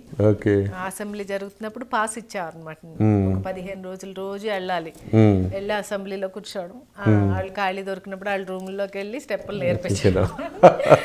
అలాగే నాకు కూడా ఒక వేషం ఇచ్చేసేవారు వాళ్ళు, ఏదో ఒక వేషం నువ్వు కూడా చేయి ఈ నాటకంలో అంటే సరేనండి అని నేను కూడా ప్రాక్టీస్ చేసి చేసేదాన్ని అనమాట. అలా ఒక 5 years చేశానండి తెలుగుదేశం ఉన్నప్పుడు, బాగా నాటకాలు అయ్యి అన్ని మంచి అనుభవాలండి. వాళ్ళందరితో పెద్ద పెద్దోళ్ళు కదా, వాళ్ళ ముందు మనం ఎంత అనిపించేది, కానీ ఓకే ఇచ్చారు కదా అవకాశం చేయాలి మనం బాగా అని. కొంచెం పొలిటికల్ గా ఇంట్రెస్ట్ ఉందా, చూస్తుంటారా? అమ్మో లేదండి, టీవీలో చూస్తా అండి పొలిటికల్ అంతా, ఇంటర్వ్యూలు అవి ఇవి బాగా చూస్తా, మీ ఇంటర్వ్యూలు అన్నీ చూస్తుంటారా? డిస్కషన్స్ అవి జరుగుతుంటాయి కదా అన్నిటి గురించి, అవి చూస్తూనే ఉంటా అండి. మేకప్ వేసుకుంటూ రోజు టీవీ పెట్టుకోవడం, 7 o'clock 6 o'clock లేచి ఆ టీవీ చెప్తా ఉంటుంది ఇంటా అని చూసుకోవడం, మళ్ళీ మేకప్ వేసుకోవడం, ఇంట్లో రోజు చూస్తా అండి. కానీ ఆ పొలిటికల్ అంతా మనకి సెట్లో ఆర్టిస్టుల మధ్య అంత మంచి వాతావరణం ఉంటుందా? జనరల్గా ఈగో ఫీలింగ్స్, జెలస్, ఈ క్యారెక్టర్ నాకు వస్తే బాగుంటుంది, ఇట్లా వచ్చింది, ఇట్లాంటి వాళ్ళు మన చుట్టూ ఉంటారు సర్కిల్. ఆఫ్కోర్స్ మా ఫీల్డ్లో ఉంటారు, ఎక్కడ చోట్ల ఉంటారు. అలాంటి ఎవరు బాగా కొంచెం మిమ్మల్ని ఇరిటేట్ చేసిన సందర్భం ఏమైనా ఉందా? అలా చాలామంది అన్నారు, నేను ఏదో క్యారెక్టర్ చేస్తుంటే అబ్బా మీ క్యారెక్టర్ నాకని చెప్పారండి, ఇలా మార్చేశారండి, అది ఇదని చెప్పి అన్న రోజులు ఉన్నాయండి. కానీ మరి ఎప్పుడు వాళ్ళ నా ముందు ఏం ప్రదర్శించలేదులేండి. ఎంఎస్ నారాయణ గారు ఎందుకంటే మీరు తోసేశారు నీళ్ళలోకి? అయ్యో ఆయనే నన్ను తోసేస్తారండి బాబు. ఆయన మిమ్మల్ని చూసారా? అదే మాణిక్యం సినిమాలో బాబు మోహన్ గారు చెప్తారనమాట, నేను ఇలా నదిలో తీసుకెళ్తూ మా ఆవిడని తోసేస్తే దేవుడు ప్రత్యక్షమై నాకు 2 పెళ్ళాలను ఇచ్చాడు అని చెప్పంటే, అవునా అని చెప్పేసి రావే అని చెప్పి నన్ను తీసుకెళ్తాడు. గండిపేట చెరువులో పెట్టారు షూటింగ్, గండిపేట చెరువులో షూటింగ్, డ్రమ్స్ గిమ్స్ వేసి అంతా స్టేజ్ లా తయారు చేసి ముత్యాల సుబ్బయ్య గారు అది కూర్చున్నారు, పడవ పెట్టారు, పడవలో మమ్మల్ని ఎక్కిచ్చారు ఎంఎస్ నారాయణ గారు. సీన్ చెప్పావా అంటే చెప్పానండి అన్నారు. అదేంటంటే ఈయన పాట పాడతారు అనమాట, నా పాట నీ నోట పలకాల సిలక అంటే, కాదు మామ చిలక అంటే, కదే సిలక కాదు సిలక అనగానే నిన్ను నీళ్ళలోకి తోసేస్తాడు ఆయన అన్నారు. సార్ నాకు నీళ్ళు అంటే భయం సార్ అన్న, అనగానే నువ్వేం భయపడకు, ఎంతమంది పెట్టామో తెలుసా నువ్వు పడగానే తీయడానికి అని విసిలేశారు ఆయన. పడవ చుట్టూ ఒక 8 members లేచారు నీళ్ళలోంచి. అప్పటికే నీళ్ళలో ములుగున్నా. అలా చూసి అయిపోయి ఏంటి సార్ ఇంతమంది ఉన్నారు అంటే, నువ్వు పడితే లేపడానికి అని చెప్పి అన్నారు. సరేనండి అన్న. అప్పటికే భయమే చేస్తుంది నాకు నీళ్ళు అంటే, అసలు చాలా టెన్షన్ అనమాట. ఇంత లోతులో పెట్టేశారు బాగా. రెడీ యాక్షన్ అని అన్నారు. ఈయన అనగానే ఈయన పాడడం మొదలుపెట్టి, నా పాట నీ నోట పలకాల సిలక, కాదు మామ చిలక అండి, కాదే సిలక కాదు సిలక అనగానే వచ్చి నిన్ను అని చెప్పేసి పీక్ పట్టుకుని వంచేసాడు. మంచిగానే ఇలా పడిపోయింది, బోర్లో పడిపోయాను కిందకి. ఇలా లేకపోతే ఏదో టప్ అని తగిలింది తలకి. తగిలాక నాకు తెలియదు ఇంకా కాసేపు అన్కాన్షియస్ అయిపోయి కాసేపు ఇలా నీళ్ళలో నుంచి మెలకు వచ్చేసరికి ఒక 10-15 minutes అయింది. ఇంత లోతు నీళ్ళలో నుంచుని ఉన్నారన్నమాట. చలికాలం అనుకుంటా అటు ఇటు చూస్తాను, ఏంటి ఇలా నీళ్ళలో నుంచుని ఉన్నాను అంటే పక్కన నుంచి ఎంఎస్ నారాయణ గారు నా గడ్డం పట్టుకుని, అమ్మ సారీ రాగిని, సారీ అమ్మ అని. ఇదేంటి సార్ మీరెందుకు నాకు సారీ చెప్తున్నారు అంటే, నిన్ను పడేయాలి కదా, నిన్ను పడేసి నేను కూడా పడిపోయాను, నువ్వే నన్ను లేపావమ్మా అన్నారు. మీరు పడేయలేదు అయితే? నేను పడేయలేదు, అందరు మీరు పడేసారు ఎంఎస్ నారాయణ? లేదు నేనే లేపానంటండి ఆయన. అంటే అయ్యో నాకు అసలు తెలియలేదు సార్ అంటే, రెడీ మళ్ళీ ఎక్కించండి అమ్మాయిని, మళ్ళీ 1 more అనగానే సార్ అంటే, లేదు నీ పీక్ పట్టుకుని వంచుతారు, వంచగానే ఆయన ఫేస్కి వెళ్ళిపోతుందిలే కెమెరా అన్నారు. అమ్మాయి అనుకుని సరేనండి అని మళ్ళీ సెకండ్ షాట్ చేసాం అనమాట. ఎంఎస్ నారాయణ గారితో కూడా కొంచెం ఫిల్మ్స్ మీరు బాగానే చేశానండి సినిమాలు. పాపం ఎక్కడ కనిపించినా బాగా మాట్లాడిస్తారు. వెరీ సీరియస్ కామెడీ పండించడంలో చాలా అండి. ఆయన చనిపోవడం కూడా ఇండస్ట్రీకి చాలా అండి. చాలా మందిని కోల్పోయారు. ధర్మవరం గారితో చేశాండి కూతురు సినిమాలో, ఆయన కూతురుగా ధర్మవరం గారు కానీ, మల్లికార్జునరావు గారితో రామచక్కనాడు అని ఒక సినిమా చేశా అండి, బ్రాపన్ గెటప్. సుమన్ గారు సౌందర్య దాంట్లో. సౌందర్య గారితో నేను ఒక 5-6 సినిమాలు పైనే చేశానండి. అల్లరి పెళ్లి కొడుకు, అది మనం పోసిన మరదలాలో సెకండ్ హీరోయిన్ గా చేశాను. చుట్టుచాటు సిగ్గులేదు లేదు, ఎక్కడ పడితే అక్కడ సినిమాలు ఆడేస్తున్నారు అంటారు. నైట్లు ఫోన్ చేసి నా ఫ్యాన్స్ ఏమంటే ఒకసారి ఆ డైలాగ్ చెప్పరా అనేవారు. బాబోయ్ ఇప్పుడేంటండి నిద్ర వస్తుందంటే ఒకసారి చెప్పండి అన్నమాట. సిగ్గులేదు, ఎక్కడ పడితే అక్కడ సినిమాలు ఆడేస్తున్నారు అని చెప్పించుకుని పెట్టారు అనమాట ఫోన్. సుదీర్ఘమైనటువంటి మీ సినీ ప్రస్థానంలో మేడం టీవీ ఫీల్డ్ మీకు బాగా నచ్చిందా, లేకపోతే వెండితెర మీకు బాగా? నాకు సినిమా అంటే చాలా ఇష్టం అండి, చేయాలని చాలా కోరిక ఉంది ఇప్పటికీను. ఏది ఇచ్చినా చేయడానికి రెడీగా ఉంది రాగిని, కానీ ఒక మంచి వేషం ఎప్పుడో పడాలి, అది ఎప్పుడు రాశాడో దేవుడు తెలియదు. నేను అంటూ ఉంటా ఏ ఇంటర్వ్యూకి వెళ్ళినా ఇంకా 60 సంవత్సరాలు యాక్టింగ్ చేస్తానండి అంటే, నాకు 60 ఏళ్ళు వచ్చేదాకా యాక్టింగ్ చేస్తాను అంటే, ఇంకా 20 years ఉంది 60 అంటే పర్వాలేదు ఓకే అప్పటి వరకు యాక్టింగ్ చేస్తాను కానీ అప్పుడు లోపు ఎవరో ఒకరు లేకపోతారా చూద్దాంలేండి అంటూ చెప్పగానే మీ ఏజ్ చెప్పేశారు మీరు.